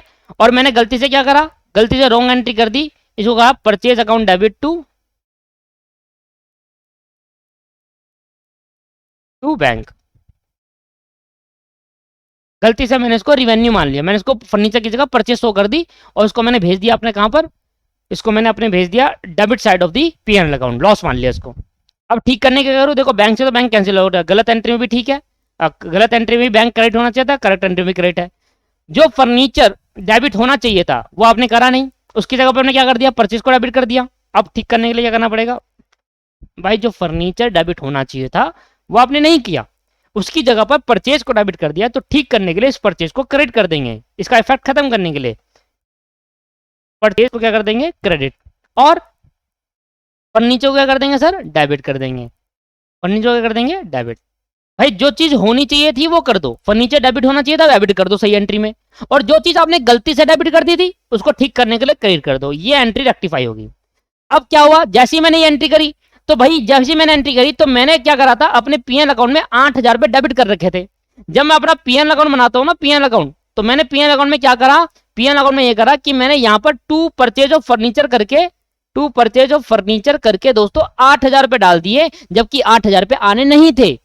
यहाँ पर फर्नीचर का परचेस होना आता है, फर्नीचर का डेप्रिसिएशन आता है। तो अब क्या करना चाहिए, 8, गलती जो है यही तो करी, मेरी गलती क्या है इसमें, गलती क्या करी है मैंने इसमें, गलती क्वेश्चन में ये हुई है, जो अकाउंटेंट था उसने गलती क्या करी है कि जो फर्नीचर की एंट्री पास करनी थी उसने फर्नीचर को परचेज मान लिया, तो फर्नीचर टू बैंक कर की जगह परचेज टू बैंक कर दिया, और ऐसे करने से वो जो फर्नीचर एसेट बनती उसको उसने रिवेन्यू एक्सपेंडिचर मान लिया और रिवेन्यू एक्सपेंडिचर भेज दिया उसने पीएनएल अकाउंट में, और जैसे ने पीएनएल अकाउंट में भेजा तो 8,000 रुपए यहां डलती, मेरा प्रॉफिट जो आया होगा नेट प्रॉफिट, जो मेरा नेट प्रॉफिट आएगा वो ये वाला, ये 8,000 से कम आया होगा क्योंकि 8,000 आना नहीं था। अगर मैं यहां से दोस्तों 8,000 हटा दूं तो जो मेरा डेबिट साइड है, खर्चा साइड, वो कम हो जाएगा, इसलिए मेरा प्रॉफिट बढ़ जाएगा। ठीक है, नहीं है, ठीक है, तो प्रॉफिट बढ़ जाएगा, क्लियर हो गया, ठीक है सर। तो जैसे ही मैंने फर्नीचर का एडजस्टमेंट ठीक करा, फर्नीचर को वापसी, मैंने कहा कि ये जो फर्नीचर आपने खरीदा ये एसेट में जाना चाहिए, पीएनएल अकाउंट के डेबिट साइड में नहीं, आपने पीएनएल अकाउंट में डेबिट साइड में भेजने की वजह से अपना प्रॉफिट कम कर रखा था, क्योंकि आपने इसको खर्चा माना, खर्चे मानने से प्रॉफिट कम होगा, जबकि खर्चा नहीं एसेट थी। तो जब हम इसको हटा रहे हैं तो हमारा प्रॉफिट वापसी 8,000 से बढ़ जाना चाहिए, नहीं बढ़ना चाहिए, बढ़ जाना चाहिए। तो हम क्या करेंगे, ऐड करेंगे यहां पर 3,000 रुपीज फॉर न्यू फर्नीचर, नया फर्नीचर खरीदने से 8,000 रुपए, 8,000 रुपए आएगा। नया फर्नीचर खरीदने से हमने ऐड क्यों करा समझो, नया फर्नीचर खरीदने से एसेट साइड में जाना चाहिए था, आपने गलती से इसको पीएनएल अकाउंट के डेबिट साइड पे भेज दिया, रिवेन्यू एक्सपेंडिचर ट्रीट कर लिया। डेबिट साइड में भेजने से 8,000 रुपए क्या हुआ, 8,000 से डेबिट साइड में भेजने से 8,000 का प्रॉफिट कम हो गया होगा। तो अब उस प्रॉफिट को बढ़ाने के लिए क्या करना चाहिए, ऐड कर देना चाहिए, क्यों ठीक करना है ना क्वेश्चन। जो 8,000 रुपए डाला आपने वो गलत है, उसको हटाओ वहां से, जब आप उसको 8,000 को हटाओगे तो आपका प्रॉफिट बढ़ जाएगा। तो कितने से बढ़ेगा, 8,000 से। फिर और जैसे ही आपने इसको फर्नीचर वापसी ट्रीट करा, जैसे ही आपने इसको फर्नीचर बनाया, अब इस फर्नीचर पर लगेगा डेप्रिसिएशन, लगेगा नहीं लगेगा, पहले आपने फर्नीचर थोड़ा बनाया था, पहले तो आपने रिवेन्यू मान लिया था, इसलिए डेप्रिसिएशन लगा ही नहीं था। भाई फर्नीचर जब एसेट साइड में शो होता तभी तो आप डेप्रिसिएशन लगाते 10% का। तो आपने क्या करा गलती से, आपने क्या कहा कि जो परचेज आपने करी थी फर्नीचर का उसको परचेज मान लिया, उसको आपने खर्चा मान लिया, खर्चा मान लिया तो आपने डेबिट साइड भेज दिया उसको पीएनएल अकाउंट के, जबकि वो खर्चा नहीं एसेट था। अगर आप उसको एसेट मानते तो उस पर डेप्रिसिएशन लगता नहीं लगता 10% का, क्योंकि आपने उसको खर्चा माना तो एसेट थी नहीं तो डेप्रिसिएशन लगता ही नहीं। तो आपने परचेज मानने की वजह से आपका डेप्रिसिएशन भी लगा। अब जब आप इसको फर्नीचर मान रहे हो, सही एंट्री पास कर रहे हो, तो आपको फिर डेप्रिसिएशन भी लगाना होगा। इसलिए दोस्तों जब आप क्या करोगे, फर्नीचर अकाउंट डेबिट करके आपने रिकॉर्ड करोगे और गलत एंट्री को इफेक्ट खत्म करोगे, इससे मेरा प्रॉफिट वापसी 8,000 से बढ़ जाएगा।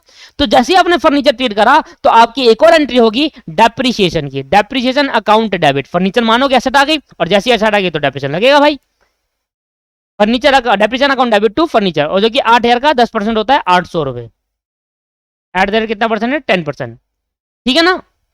अगर आप इसको रिवेन्यू एक्सपेंडिचर ना मानकर कैपिटल मानते, आप इस फर्नीचर को खर्चा ना मानकर फर्नीचर ही मानते, तो लगता इस पर डेप्रिसिएशन, और जब इस पर डेप्रिसिएशन लगता वो पीएनएल अकाउंट में जाता। तो ये डेप्रिसिएशन जब पीएनएल अकाउंट में जाता वो नहीं गया, क्योंकि डेप्रिसिएशन तो तब जाता ना पीएनएल में जब आप इसको फर्नीचर मानते, आपने माना परचेज, तो इस परचेज की वजह से दो गलती हो गई। पहली गलती, आपने परचेज माना क्यों जबकि ये फर्नीचर था, जैसे ही आपने इसको ठीक करा वापसी इसको फर्नीचर बनाया, तो फर्नीचर बनाओगे फिर डेप्रिसिएशन लगना चाहिए था, आपने लगाया नहीं, तो अब लगाओ।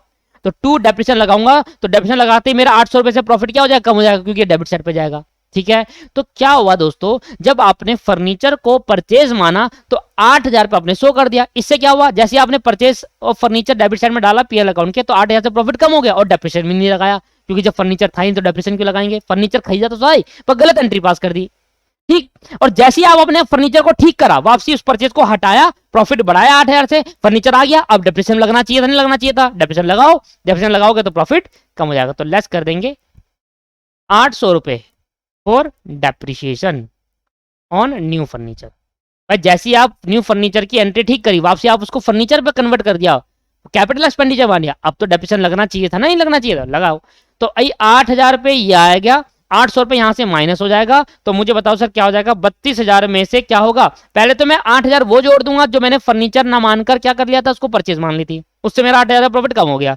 अगर मैं उसको परचेज ना मानकर फर्नीचर मानता तो उस पर लगता डेप्रिसिएशन, उसकी वजह से डेप्रिसिएशन लगाया नहीं क्योंकि फर्नीचर नहीं माना, तो डेप्रिसिएशन लगाया नहीं, तो जैसे ही मैं उसको फर्नीचर में वापसी कन्वर्ट करूंगा रेक्टिफाई करके, तो फर्नीचर वापसी आ जाएगा, अब डेप्रिसिएशन लगाना पड़ेगा। तो 800 रुपए का आपने डेप्रिसिएशन लगाया, यह आ गया 39,200 आया, समझ में ठीक करा। अब क्या होगा भाई, अब फर्नीचर जो आपने इस साल खरीदा 8,000 रुपए का, उस पर डेप्रिसिएशन लगेगा नहीं लगेगा? उस पर डेप्रिसिएशन लगेगा अगले साल भी। भाई जो फर्नीचर आप इस साल खरीदोगे, इस साल उसका डेप्रिसिएशन लगेगा 800 रुपए, अगले साल भी तो लगेगा डेप्रिसिएशन। अब डिपेंड करता है कि कौन से मेथड से लगाऊं। अब डिपेंड करता है कि स्ट्रेट लाइन मेथड से लगाया जाए डेप्रिसिएशन या डब्ल्यूडीवी से लगाया जाए। तो भाई ये स्टडी मटेरियल में तो आपका डब्ल्यूडीवी मेथड यूज करा है और मैं भी वही यूज करता हूं, नहीं तो फिर आंसर में डिफरेंस आ जाएगा। पर ऐसा जरूरी नहीं है कि डब्ल्यूडीवी ही लगाए, क्योंकि क्वेश्चन में क्लियरली नहीं बताया, तो आप अपनी एजम्पशन ले सकते हैं कि स्ट्रेट लाइन और डब्ल्यूडीवी दोनों से भी। अगर स्ट्रेट लाइन लोगे तो अगले साल भी डेप्रिसिएशन कितना होगा? 800 ही, वो भी माइनस होगा। और अगर आप डब्ल्यूडीवी लेते हो तो अगले साल डेप्रिसिएशन 800 नहीं, 8,000 में से 800 पहले माइनस करोगे, जो बुक वैल्यू आएगी उस पर डेप्रिसिएशन लगेगा। तो भैया जो क्वेश्चन में जो रेट अप्लाई करा है 10%, वो कह रहा है डब्ल्यूडीवी वैल्यू पर, डब्ल्यूडीवी। तो डब्ल्यूडीवी मेथड अप्लाई करा है, तो मुझे बताओ अगले साल भी डेप्रिसिएशन लगेगा नहीं लगेगा? जब अगले साल डेप्रिसिएशन लगेगा तो 800 रुपए नहीं 720 रुपए लगेगा for depreciation on furniture. Sir 720 कैसे आया? नीचे नोट दे देना, we assume that depreciation method is written down value method. तो हमने रिटर्न डाउन वैल्यू मेथड को एज्यूम करा, नीचे लिख लेना as per study material. Study material में भी यही एज्यूम्पशन लिए उन्होंने, ठीक है। पर नीचे आप लिख देना, अगर आप यहाँ पर 800 लेते हो तो आपका आंसर में डिफर आ जाएगा, पर बैलेंस शीट 100% मैच करेगी, वो गलत नहीं होगी आपका, ठीक है। तो यहां पर मैं इसको माइनस करूंगा, क्योंकि इस साल जो मशीन खरीदी, फर्नीचर खरीदा होगा, अगले साल भी तो रहा होगा वो फर्नीचर। अगले साल उसकी फर्नीचर की बुक वैल्यू कितनी होगी? हुई 8,000 का फर्नीचर था, 800 रुपए माइनस करा, कितना आ गया? 7200 रुपए। 7200 का 10% कितना आ गया? 720 रुपए, ठीक है सर। डब्ल्यूडीवी मेथड लगाया है। अब इस वाले 12-13 में क्या हुआ था? एक और चीज हुई थी 12-13 में। मैंने क्या करा था, एक खरीदा था सामान 4,000 रुपए का, जो कि मैं रिकॉर्ड करना भूल गया। अरे जो सामान 4,000 रुपए का आपने खरीदा, ओमिशन की entry, omission of purchase, purchase record करना भूल गए तो रिकॉर्ड कर दो ना। जब आप परचेज की एंट्री रिकॉर्ड करोगे तो एंट्री होगी परचेज अकाउंट डेबिट टू, अब डिपेंड करता है भाई कैश में खरीदा बैंक में, तो मैंने बैंक से खरीदा। लो भाई 4,000 का आपने परचेज खरीदा था 2012-13 में, वो आपने रिकॉर्ड नहीं करा। रिकॉर्ड ना करने से क्या हुआ? जो 4,000 का आपने स्टॉक खरीदा, परचेज, परचेज वर्ड तब यूज होता है जब मैं गुड्स खरीदता हूँ। जब मैं क्या खरीदता हूँ? गुड्स खरीदता हूँ, तब परचेज वर्ड यूज करते हैं। तो जब आपने कोई गुड्स खरीदा 4,000 का, उसको रिकॉर्ड नहीं करा, तो ये खर्चा था, आपको खर्चा दिखाना चाहिए था, आपने नहीं दिखाया। तो इस खर्चे को ना दिखाने की वजह से आपका प्रॉफिट बढ़ गया होगा। जैसे आप ये खर्चा दिखाओगे तो प्रॉफिट वापसी रिड्यूस हो जाएगा, तो लेस होगा। ये एडजस्टमेंट में क्या होगा दोस्त? लेस होगा। सही है नहीं है? बताओ 4,000 रुपये क्या है? एक्सपेंस रिकॉर्डेड, लेस करेंगे सर इसको यहाँ पर, तो लिख देंगे परचेज ओमिटेड। भाई आप भूल गए रिकॉर्ड करना, ये खर्चा था, आपने खर्चा दिखाना भूल गए। अगर ये खर्चा दिखाता तो ये 32,000 नहीं आता, 52,000 नहीं आता, 4,000 लेस करके आता। क्योंकि आपने खर्चा दिखाना भूल गए, इससे आपका प्रॉफिट बढ़ गया होगा। खर्चा जब अब दिखा दोगे ठीक करने के लिए, तो प्रॉफिट कम कर देना। तो भाई 52,000 में तो एक तो 720 रुपए डेप्रिसिएशन लगेगा, क्योंकि जो पिछले साल फर्नीचर नहीं माना उससे बाद, भाई पिछले साल आपने परचेज का फर्नीचर नहीं माना था। जब पिछले साल फर्नीचर नहीं माना तो पिछले साल डेप्रिसिएशन लगा, तो अगले साल भी नहीं लगा होगा। अब आपने ठीक करा, आपने कहा नहीं फर्नीचर मानते हैं, तो फर्नीचर मान से आपने डेप्रिसिएशन चार्ज करा पीएल अकाउंट में, तो अगले साल भी डेप्रिसिएशन चार्ज करोगे, है ना? अगले साल होता रहेगा ये चार्ज। चलो तो 52,000 में से पहले तो मैं माइनस करूंगा 720 रुपए, और फिर माइनस करूंगा 4,000 रुपए, दैट्स कॉल्ड 47,280। इसको बोलते हैं, इसके टोटल प्रॉफिट को बोलते हैं फ्यूचर मेंटेनेबल प्रॉफिट। क्या कहते हैं? Future maintainable profit. 39,200 और 28,000, ये आ गया 1,14,480। दोस्तों ये आया। और अगर आप इसको एवरेज प्रॉफिट निकालना चाहते हो on the basis of 2 year purchase, तो भाई निकाल सकते हो। Calculating the amount of goodwill, calculating the amount of goodwill.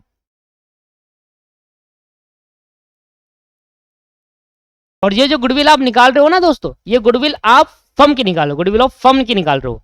ये किसी पार्टनर की नहीं निकालते हो। क्या निकालते हो? फर्म की वैल्यूएशन निकालते हैं। तो क्या निकालेंगे भाई? Average profit. उन सबका टोटल कितना आया था? 1,14,480। सर तीनों प्रॉफिट को जोड़ दिया और 3 से डिवाइड कर दिया। वो तीनों प्रॉफिट जो निकाले ना एडजस्टमेंट जोड़ रखा है, डिवाइड बाय 3 कर दो, ये आ गया 38,160।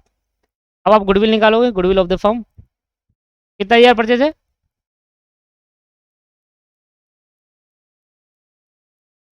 तो 38,160 मल्टीप्लाई बाय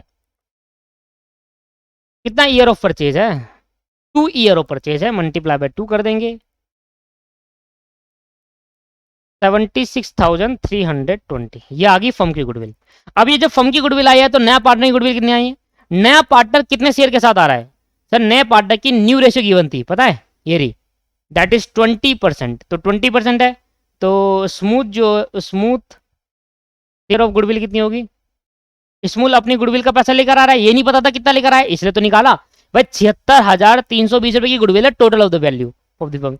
इसमें से 20% का हिस्सा किसको मिल रहा है? स्मूथ को मिल रहा है, तो भाई इस गुडविल का 20% स्मूथ लेकर आएगा। लो भाई 20%, दैट्स कॉल्ड 15,264 रुपए। तो जो स्मूथ है, वो जो स्मूथ पार्टनर है वो कितना लेकर आ रहा है? 15,264 रुपए ले आ रहा है गुडविल के, और कैपिटल लेकर आया है उतना, एसेट भी लेकर आया, कैपिटल के नाम पे पैसे लेकर आया, एसेट लेकर आया, स्टॉक लेकर आया, जो भी है वो अलग लेकर आया। खत्म हो गया। तो इस तरीके से ये समझ में आ गया, ये गुचड़ मुचड़ हो गया, इसको ठीक करते हैं।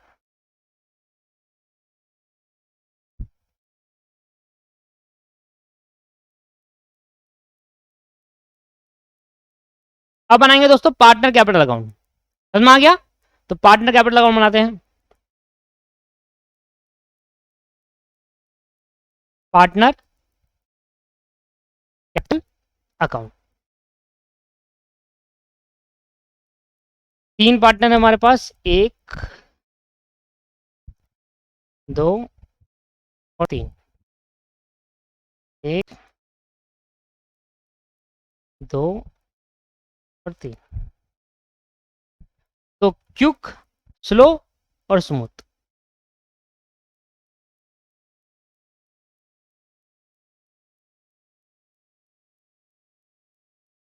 क्विक, स्लो और स्मूथ, ठीक है जी। सबसे पहले लिखेंगे बाय बैलेंस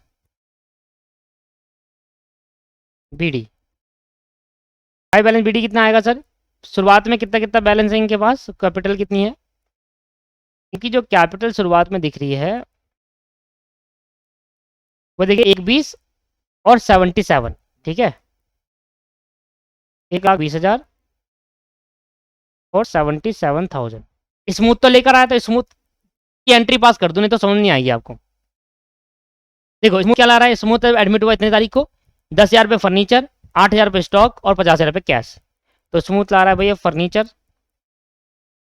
ने फर्नीचर दिया फर्म को तो फर्नीचर आ गया। स्मूथ ने हमने स्टॉक दिया, स्टॉक आ गया। स्मूथ ने हमें कैश दिया, कैश आ गया। और टोटल कैपिटल, तो स्मूथ की कैपिटल कितने से बढ़नी चाहिए? सिर्फ कैश से या सभी से? सभी से। देखो ना स्मूथ ने टोटल कितना सामान दिया भाई? 10, 8 और 50। 10,000 यहाँ लेकर आया, 8,000 यहाँ लेकर आया, 50,000 यहाँ लेकर आया, तो टोटल हो गया 68,000 रुपये। तो स्मूथ की कैपिटल कितने से बढ़नी चाहिए? 68,000 से। पर सर 68,000 से बैंक से नहीं बढ़ेगी सिर्फ, यहाँ कहेंगे बाय बैंक। बैंक से कितनी बढ़ेगी? बैंक से तो बढ़ेगी 50,000 रुपये, ठीक है। और बाय फर्नीचर से कितनी बढ़ेगी? फर्नीचर भी तो लेकर आया, तो फर्नीचर लेकर आया कितनी बड़ी? 10,000 रुपये फर्नीचर। भाई स्मूथ की कैपिटल जो 68,000 बढ़ी वो 3 चीजों से बढ़ी है, एक 10,000 से, एक 8,000 से, 50,000 से। तो उसी तरीके से लिखेंगे बैंक लाया, बैंक से पैसा लाया 50,000 रुपये, फर्नीचर लेकर आया 10,000 रुपये का, और स्टॉक लेकर आया 8,000 रुपये का। इतना टोटल आया तब जाके स्मूथ की कैपिटल बढ़ी। समझ में आया? नहीं तो मैं अगर ऐसे लिख देते समझ नहीं आता। एंट्री समझ में आया आपको? आप सिंपल ही देखो, स्मूथ की कैपिटल बढ़ गई 3 की चीजों की वजह से। तो आप डायरेक्ट मत लेना Smooth is equal to 68,000 to bank, गलत हो जाएगा वो। क्योंकि अगर आप बैंक बाई बैंक करके 68 लिख रहे हो, उसका मतलब आप कह रहे हो कि सारा पैसा बैंक से आया। नहीं, सारा पैसा बैंक से नहीं, कुछ पैसे से, कुछ कैश से, और बैंक नहीं कैश आया। कैश आया कैश एट बैंक, तो बैंक ही लाए, क्योंकि हमारे पास कैश एट बैंक कैश है ही नहीं। हमारे पास जो पैसा पड़ा है सारा बैंक में पड़ा है, तो यहाँ बैंक की वर्ड यूज करेंगे। क्वेश्चन में कैश एट बैंक ही दे रखा है, तो कैश है नहीं अलग से, ठीक। लो जी खत्म हो गया। अब तो गुडविल का अब वो कर लेते हैं सर, इसका रिवैल्यूएशन प्रॉफिट बांट देते हैं। तो बाय रिवैल्यूएशन प्रॉफिट, कितने का प्रॉफिट हुआ था रिवैल्यूएशन में?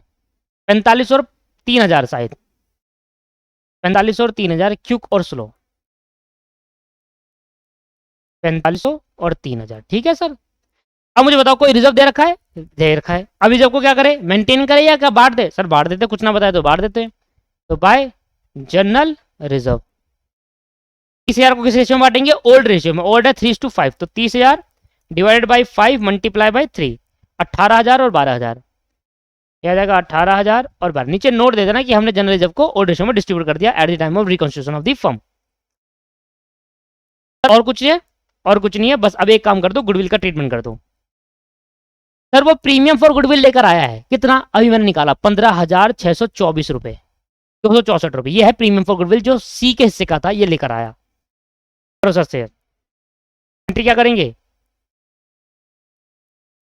यह आएगा प्रीमियम फॉर गुडविल, कैसे लेकर आया प्रीमियम फॉर गुडविल, कैश में लेकर आया, तो एंट्री होगी कैश अकाउंट डेबिट या bank account debit to premium for goodwill.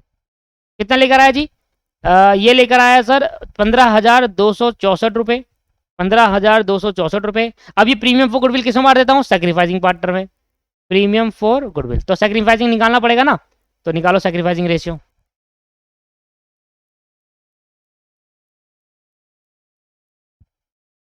कितना आएगा सर, सेक्रीफाइसिंग रेशियो है ओल्ड माइनस न्यू, ओल्ड आपको दे रखा है क्यूब का 3/5 और न्यू स्लो का दे रखा है 2/5, ये तो ओल्ड है। न्यू आपको दे रखा है सर 5:3:2, मैं निकाला था ना 50%, 30%, 20%, तो 5:3:2, तो 5 और 5 10, तो 5/10 और 3/10, तो इसका है न्यू रेशियो 5/10 हो गया, अब इसका न्यू रेशियो 3/10 हो गया। सॉल्व कर लो, तो यह 10, 5 2 जा और 2 3 जा 6 -5, यहाँ है 10 4 -3, तो 1/10 का इसका लॉस हो गया और 1/10 का, मतलब इक्वली, तो सैक्रिफाइसिंग कैसे आई, रेशियो जो आई वो इक्वली आई 1:1। तो ये 15,264 रुपये है, दोनों ने इक्वली क्या करा है, सैक्रिफाइस करा है, तो 2 क्यूक और 2 स्लो, तो 15,264 को डिवाइड बाई 2 करके 7632 और 7632 बांट देंगे, तो क्या होगा सर, प्रीमियम फॉर गुडविल की वजह से किसकी कैपिटल बढ़ जाएगी, प्रीमियम। अब दोस्तों यहाँ पर शो करेंगे प्रीमियम फॉर गुडविल, तो प्रीमियम फॉर गुडविल कितना है 7632 और 7632, ठीक है, दिखाता हूँ मैं आपको, 7632 मेरे यहाँ पर है, देखो 7632 7632, ठीक है सर, डाल दिया। अब यहाँ पर क्या है सबसे इंपॉर्टेंट बात, यहाँ पर एक चीज़ और आएगी और वो बहुत ज़्यादा इंपॉर्टेंट है, बहुत ज़्यादा इंपॉर्टेंट है, और वो यहाँ पर लिख देना आप, बाय P&L अकाउंट एक्यूमुलेटेड, और इसके लिए बनाना स्टार वर्किंग नोट। दोस्तों क्या ये सर सुना, जब मैंने ऊपर रेक्टिफिकेशन करी थी ना, जब मैंने ऊपर रेक्टिफाई करी थी ना दोस्तों, तो रेक्टिफिकेशन करने से क्या हुआ था, कुछ प्रॉफिट बढ़ गया था और कुछ प्रॉफिट घट गया था, यही हुआ था ना रेक्टिफाई करने से। देखो जब मैंने रेक्टिफाई करा था तो रेक्टिफाई करने से क्या हुआ था, कुछ प्रॉफिट मेरा बढ़ गया था और कुछ प्रॉफिट मेरा घट गया था, तो कितने से बढ़ा, 8,000 से मेरा प्रॉफिट बढ़ गया था। पिछले 2 सालों की बात कर रहा हूं, पिछले 2 सालों का, मेरा आज है 1 अप्रैल 2013, तो 1 अप्रैल 2013 पहले 2 साल, पहले 2 साल में 8,000 का मेरा टोटल प्रॉफिट बढ़ा और मेरा इतना इतना इतना प्रॉफिट 2 सालों में रिड्यूस हुआ। तो मैं ये जानना चाहता हूं कि रेक्टिफिकेशन करने के बाद कितना प्रॉफिट मेरा बढ़ गया और रेक्टिफिकेशन करने के बाद कितना प्रॉफिट मेरा घट गया।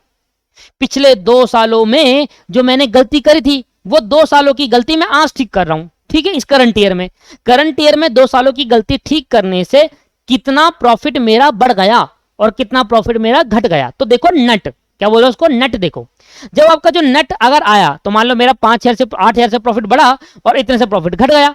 देखो मेरा कितने से प्रॉफिट बढ़ा था, 8,000 से प्रॉफिट बढ़ गया था और इतने से घट गया था, माइनस करना, 8,000 से प्रॉफिट बढ़ा, 800 से घटा और 720 से घटा और फिर 4,000 से घटा, तो 2480 नेट प्रॉफिट बढ़ गया मेरा। 8,000 में से इसको माइनस करने के बाद इतना प्रॉफिट मेरा बढ़ गया। तो ये जो नेट प्रॉफिट आपका बढ़ा ना, ये क्या है, एक्यूमुलेटेड प्रॉफिट और लॉस। क्या है दोस्तों, ये एक्यूमुलेटेड प्रॉफिट है। ये 2 सालों का जो प्रॉफिट पता नहीं था, रेक्टिफाई करने के बाद पता चला, अच्छा 2 सालों का प्रॉफिट मेरा इतना बढ़ गया है, रेक्टिफाई करने के बाद इतना प्रॉफिट और आना चाहिए था, वो 2 सालों का प्रॉफिट इकट्ठा आज पता चला मुझे, दैट्स कॉल्ड एक्यूमुलेटेड प्रॉफिट। और आपको पता है as per concept accumulated profit reserve और लॉसेस को रिकॉन्स्टिट्यूशन से पहले पहले डिस्ट्रीब्यूट कर दिया जाता है, इसको बोलते हैं एडजस्टमेंट ऑफ प्रॉफिट। क्या कहते हैं इसको, एडजस्टमेंट ऑफ प्रॉफिट। तो मैंने ये आपको एडजस्टमेंट ऑफ प्रॉफिट के लिए बारे में डिटेल में कर दिया है। क्या हुआ कि मैंने क्लास रिकॉर्ड करी, रिकॉर्ड करते वक्त क्या हुआ, वो गलती से रिकॉर्ड नहीं हो पाई, तो मैंने पूरा पढ़ा दिया एडजस्टमेंट ऑफ कैपिटल प्रॉफिट कैसे निकालते कैसे करते हैं, और वो रिकॉर्ड नहीं हो पाई। अब भी मुझे दोबारा रिकॉर्ड करनी पड़ी, इसलिए मेरे पे सारा लिखा हुआ है। तो मैं आपको दिखा देता हूं कि इसके बाद मेरे पे ये लिखा हुआ है, मैं आपको दिखा देता हूं। मैंने क्या हुआ, मैंने बताया ना आपको कि जैसे कि मैंने क्या करा, रिकॉर्ड करना चालू करा और ये मैं रिकॉर्डिंग कर ली थी। रिकॉर्डिंग करते करते क्या हुआ पता चला, रिकॉर्डिंग तरीके से हुई नहीं, खराब हो गया वो। तो ये मैं सब बता चुका था, वो बेकार हो गई, तो मैं दोबारा बता देता हूँ, थोड़ा एडजस्ट करना। देखना, हम निकाल रहे हैं एडजस्टमेंट ऑफ प्रॉफिट।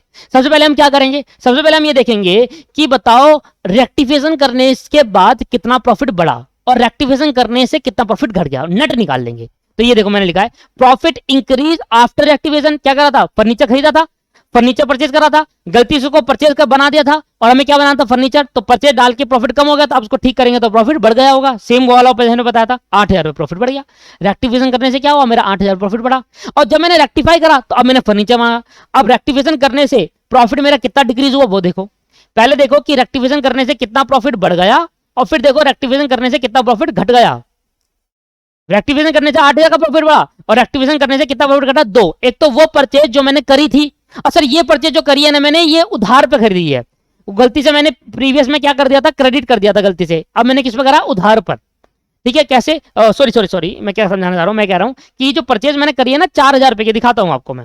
देखिए दोस्तों, ये वाला क्वेश्चन है ना, तो यहां लिखा है अब परचेज 2012 तरह में एक परचेज करी, इनवॉइस वर्ड यूज करा है। सर मैंने गलती से उसको कैश मान लिया था ऊपर, आप उसको ठीक कर लेना, वो क्रेडिट में खरीदा है। इनवॉइस का मतलब क्या होता है, सर जब भी मैं किसी सामान खरीदता हूं और मैं इसको इनवॉइस इशू करता हूं, तो बचपन में सिखाया गया था इनवॉइस इशू करने का मतलब होता है क्रेडिट ट्रांजैक्शन। क्या होती है, क्रेडिट ट्रांजैक्शन। ठीक है, और अगर मैं इसको कैश में देता तो क्या इशू करता, कैश मेमो। क्या इशू करता, 11वीं क्लास के वाउचर चैप्टर में पढ़ाया था आपको, कैश मेमो और इनवॉइस क्या होता है। कैश मेमो तब यूज करते हैं जब कैश ट्रांजेक्शन करते हैं, और इनवॉइस प्राइस तब यूज करते हैं जब इनवॉइस इशू तब करते हैं जब क्रेडिट ट्रांजैक्शन करनी होती है। तो परचेज करा है, इनवॉइस प्राइस, इनवॉइस इशू करे, 4,000 रुपए का इनवॉइस है, इसका मतलब ये परचेज उधार पे खरीदा है। जब मैं ये परचेज भूल गया तो एंट्री क्या करूंगा बताओ, purchase account debit to creditor. मैंने किसी से उधार पे सामान खरीदा, मैं भूल गया था रिकॉर्ड करना, और जब मैं रिकॉर्ड करना भूल गया था तो मैं इसको 4,000 पे खर्चा डालना भूल गया। और इससे क्या होगा, 2 इफेक्ट होंगे। एक तो आप खर्चा डालोगे, रिकॉर्ड आप एंट्री भूल गए थे, ओमिटेड भूल गए, अब ओमिटेड एंट्री को रिकॉर्ड करने के लिए आप क्या करना पड़ेगा, परचेज टू क्रेडिटर करना पड़ेगा।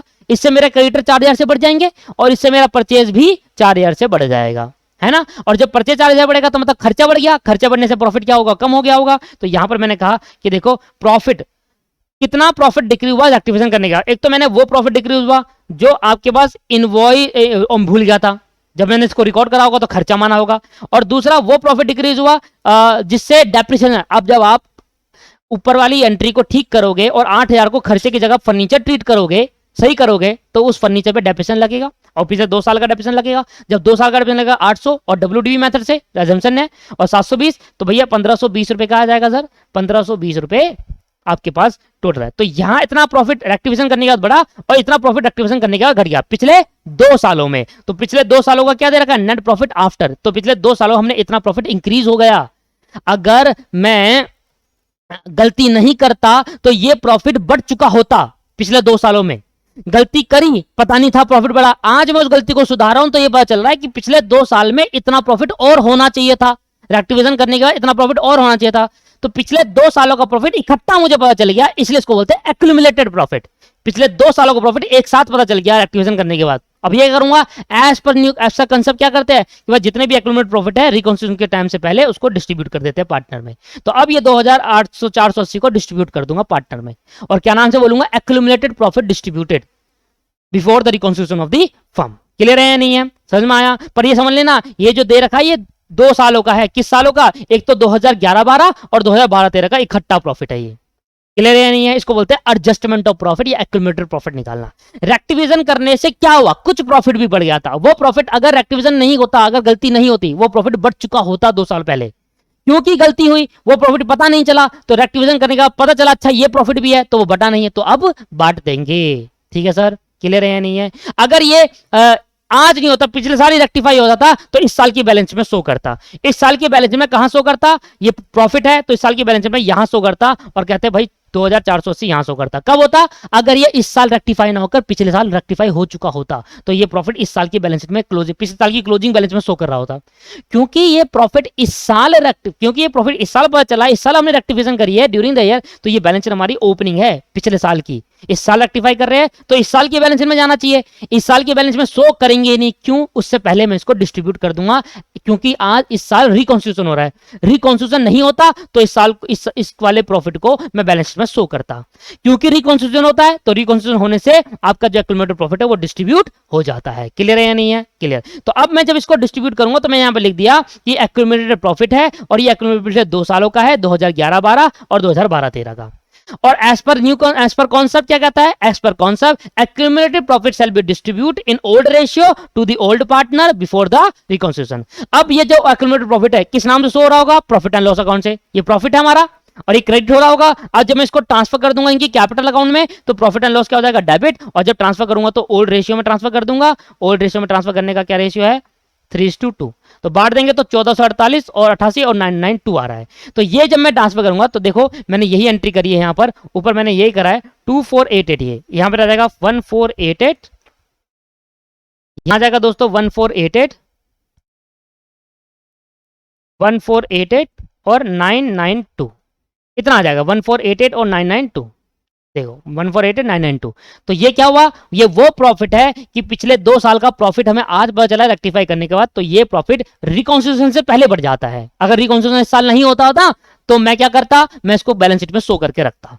रिकॉन्स्टिट्यूशन हो रहा है इस वजह से इसको पहले डिस्ट्रीब्यूट कर रहा हूं। बस एक लास्ट और खत्म हो गया दोस्तों। ये 1,20,000 प्लस 4500 प्लस 18,000 मैं इसको ना बहुत अच्छे से करा चुका था और मतलब ऐसे ही समझाया था, पर वो मैंने हर चीज लिख लिख के बताई थी। जैसे ये चीज आपको लिखा हुआ मिल गया ना यहाँ पर, ये मैं लिख लिख के बता रहा था, तो इसमें टाइम भी बच गया एक तरीके से देखा जाए तो। बताया जो मैंने बताया ना वो चीज मैं बता चुका था, तो क्या करे भैया, किस्मत खराब। 151620 तो इसको बोल देंगे टू बैलेंस ईडी। कुछ है ही नहीं यहाँ पर तो यही टोटल आएगा 77,000, 3,000, 12,000 और 992। और बैलेंस शीट बना चुका था मैं, वो भी मेरी ऐसी लिखी हुई है। देखो मैं दिखाता हूँ आपको 92992 92992 और ये आ जाएगा 68,000। नहीं 68, ये तो 68, ये गलत आ रहा है, देखने के बाद दोबारा 77,000, 3,000, 12,000, 7632 और 992। हाँ मैं कह रहा हूँ ना गलत आ रहा है। ये आ रहा है 1,06,024, 1,06,224। सर यहाँ तक क्लियर है? बताओ सर। सबसे इंपॉर्टेंट एंट्री है ये वाली, सबसे इंपॉर्टेंट एंट्री। एडजस्टमेंट रेक्टिफाई करने की वजह से कितना प्रॉफिट बढ़ा, पिछले 2 सालों का प्रॉफिट कितना बढ़ गया पता चला हमें। तो पिछले 2 सालों का प्रॉफिट पता चला भाई इतना था, उसको पिछले रेक्टिफाई करने से इतना प्रॉफिट बढ़ा, तो ये प्रॉफिट एक्यूमुलेटेड प्रॉफिट माना जाता है। और क्योंकि इस साल रिकॉन्स्टिट्यूशन कर रहे हैं इस वजह से प्रॉफिट को पहले ही डिस्ट्रीब्यूट कर दे रहे हैं एज पर कॉन्सेप्ट। क्लियर है या नहीं है? इतना ही आया। अब इतनी कैपिटल को मैं अब बैलेंस शीट बनाऊंगा। दोस्तों मैं बैलेंस शीट पहले ही बना चुका, जैसे कि मैंने आपको समझाया कि मैं रिकॉर्ड कर चुका था, ड्यू टू कुछ प्रॉब्लम की वजह से ये रिकॉर्डिंग खराब हो गई थी, दोबारा करनी पड़ रही है। तो मेरा लिखा हुआ है सब कुछ, बैलेंस शीट बना रखी है, बराबर भी ला रखा हूँ, बस आपको समझाना बाकी है। तो इधर देखो, जितना मैं समझाऊंगा उतना देखना, पूरी बैलेंस शीट में ध्यान मत देना। पहले लायबिलिटी साइड देखो, पहले मैंने कैपिटल डाली वही ऊपर से निकाली 151,620, 1,06,24 और 68,000, तीनों का टोटल करा ये आ गया। अब क्रेडिटर की बात मैंने आपको समझाई थी कि मैंने जो परचेज करा है वो उधार पे खरीदा है, और जब मैंने ओमिशन है, जब मैं इसको एंट्री को रिकॉर्ड करूंगा तो एंट्री करूंगा purchase account debit to creditor account. सामने देखो, purchase account debit to creditor account, purchase बढ़ गया, परचेज से क्या होगा, लॉस हो गया होगा, तो प्रॉफिट कम कर दिया था मैंने ऊपर अभी, और इससे क्रेडिटर ही बढ़ा, तो क्रेडिटर बढ़ा। पहले से क्रेडिटर 96,000 के 4,000 के और बढ़ गया ओमिशन की वजह से। जब ओमिशन को रिकॉर्ड करना, परचेज ओमिशन रिकॉर्डेड, जब मैंने इसको रिकॉर्ड करा ना तो रिकॉर्ड कर दिया, इससे मेरा 4,000 का क्रेडिटर बढ़ गए, क्योंकि परचेज जो करा है वो उधार पे खरीदा है। तो 96,000 का मेरा क्रेडिटर शो हो रहा है। अब मैंने क्योंकि उधार पे खरीदा है तो 4,000 का क्रेडिटर और बढ़ गया, तो 1,00,000 रुपए। ये क्लियर होगी लायबिलिटी साइड में, कैपिटल डाल दिया, और क्रेडिटर 96 के पहले से थे। इस बार जो उधार पे खरीदा था पिछले 2 सालों में, पिछले साल जो उधार पे खरीदा था वो रिकॉर्ड नहीं कर पाया था, तो अब जब रिकॉर्ड कर रहा हूं तो एंट्री तो मैंने डाल दिया, क्रेडिटर बढ़ गए। ये क्लियर हो गया? क्लियर हो गया। फर्नीचर की केस में जरा इधर देखना, फर्नीचर में पे 60,000 का क्वेश्चन में मुझे गिवन है, फर्नीचर 60,000 का क्वेश्चन में गिवन है। इसके बाद पिछले 2 सालों में मेरा रेक्टिफाई करा था। जब मैंने फर्नीचर खरीदा था 8,000 रुपए का, एक फर्नीचर खरीदा था 8,000 का, उसको मैंने गलती से परचेज मान लिया था। अब मैं इसको रेक्टिफाई कर दिया तो अब वापसी मेरा फर्नीचर आ गया होगा। जब मेरा फर्नीचर आया तो मैं इसको नेट ऑफ डेप्रिसिएशन करूंगा दोस्तों। कितना? 8,000 माइनस 800 का डेप्रिसिएशन पहले साल में और 720 का दूसरे साल में, टोटल आ गया इतना। तो ये मेरा फर्नीचर बढ़ गया इतने से। इस साल के एंड तक, इस साल के शुरू मेरा इतना फर्नीचर शो हो रहा है। मतलब ये फर्नीचर मैंने 8,000 2 साल पहले खरीदा था 2011-12 में, 11-12 का डेप्रिसिएशन लगा 800, और 12-13 का डेप्रिसिएशन लगा 720 रुपए। क्वेश्चन के अंदर स्टडी मटेरियल के अंदर WDV मेथड का अजम्पशन लिया गया है, ठीक है। तो लिख देना पेपर के अंदर क्वेश्चन नोट में कि हमने इस क्वेश्चन के अंदर as per study material assumption माना है कि WDV मेथड लगा रहे हैं। तो ये मेरा हो गया, इस साल के शुरू में मेरे इतनी वो थी। और एक और नोट लिखना, एक और नोट लिखना कि as per study material during the current year no depreciation shall be charge, depreciation shall be ignored. During the current year depreciation को क्या कर देंगे, इग्नोर कर देंगे। ये मेरा आप मान के चलेंगे कहां पर, ये मेरा मान के चलेंगे as per study material assumption. Study material के अजम्पशन के हिसाब से क्या है, ड्यूरिंग द ईयर डेप्रिसिएशन को इग्नोर कर दिया गया है दोस्तों, ठीक है। तो वो अजम्पशन आप लेके चलेंगे। भाई देखो मैं स्टडी मटेरियल के बाहर से लिया हूं, अजम्पशन मांग लूं, ठीक है, और एग्जामिनर ने लाया, वो मैथ कर रहा है, वो इसका दिमाग सड़ा हुआ है, वो काट देगा। इसलिए एज पर स्टडी मटेरियल चल लीजिए। देखो फर्नीचर हमारा 60,000 का ड्यूरिंग द करंट ईयर है, ये 4,000 6,480 इस साल के शुरू में मुझे दिख रहा है, क्योंकि 2 साल पहले खरीदा था, वो इसके अंदर इंक्लूड नहीं है क्योंकि मैं रेक्टिफाई नहीं करा था। आज रेक्टिफाई कर रहा हूं, तो 2 साल पहले 8,000 का, 2 साल बाद कितने का हो गया 6,000 का, मतलब आज मेरे साल के शुरू में इतना दिख रहा है, तो जुड़ जाएगा, ठीक है। ये डेप्रिसिएशन क्यों लगा, पिछले 2 साल तो डेप्रिसिएशन लगा ही है, इस साल के डेप्रिसिएशन करंट ईयर के लिए डेप्रिसिएशन मना करा गया है। और कुल एक पता है, याद करो जब जो नया पार्टनर आया था स्मूथ, वो कितना लेकर आया था, 10,000 का फर्नीचर लेकर आया था। टोटल फर्नीचर इनको जोड़ को, और टोटल फर्नीचर आपका हो गया 76,480। इक्विपमेंट आपके पास 30,000 का एज इट इज रहेंगे। मोटर कार 75 से 85 हो गई थी, याद है आपको, यस सर। मोटर कार 30,000 पे ऐसी 100 करो, मोटर कार इक्विपमेंट 30,000 ऐसी, इसका कोई इफेक्ट नहीं। मोटर कार 85 से 10,000 बढ़ गई थी, 85 हो गया था, 75 से 85। स्टॉक की बात करता हूं तो स्टॉक 50,000 था, रिवैल्यूएशन में रिड्यूस करा था 5% का। स्टॉक आपको क्वेश्चन में 50,000 का दे रखा है, इसमें 5% रिड्यूस हो गया था, ठीक है, रिड्यूस कर दिया। रिड्यूस करने के बाद याद करो कुछ स्टॉक न्यू पार्टनर भी लेकर आया था, 8,000 का जोड़ दिया। क्लियर हो गया ये अभी, समझ में आ गया। स्टॉक मेरे 50,000 का था, रिवैल्यूएशन में 5% रिड्यूस करा 2,500 रुपए, 8,000 का स्टॉक वो लेकर आया, नया पार्टनर जोड़ दिया, तो टोटल स्टॉक कितना हो गया 55,500 का।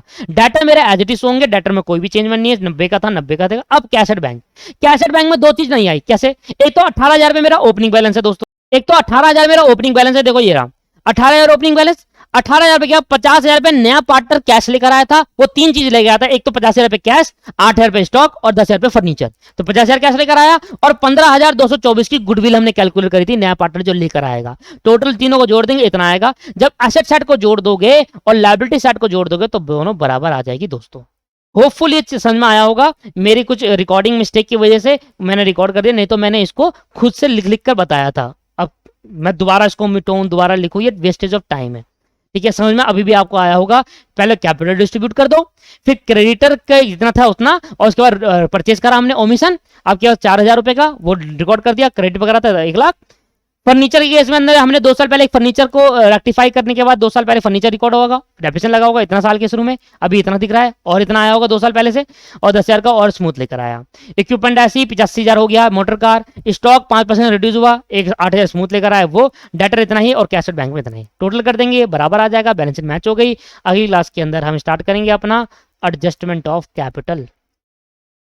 बस मुझे 2 क्लास और चाहिए, बस 2 क्लास बाद एडमिशन खत्म, ओ चैप्टर हाँ चैप्टर खत्म, 2 क्लास बाद चैप्टर खत्म। एडमिशन ऑफ अ कैपिटल नई क्लास में मुझे चालू करना है, मैं आपको स्टार्ट कराऊंगा, ठीक है सर। आज की क्लास को यही समाप्त करते हैं, नेक्स्ट क्लास में मिलते हैं। Thank you very much, bye bye.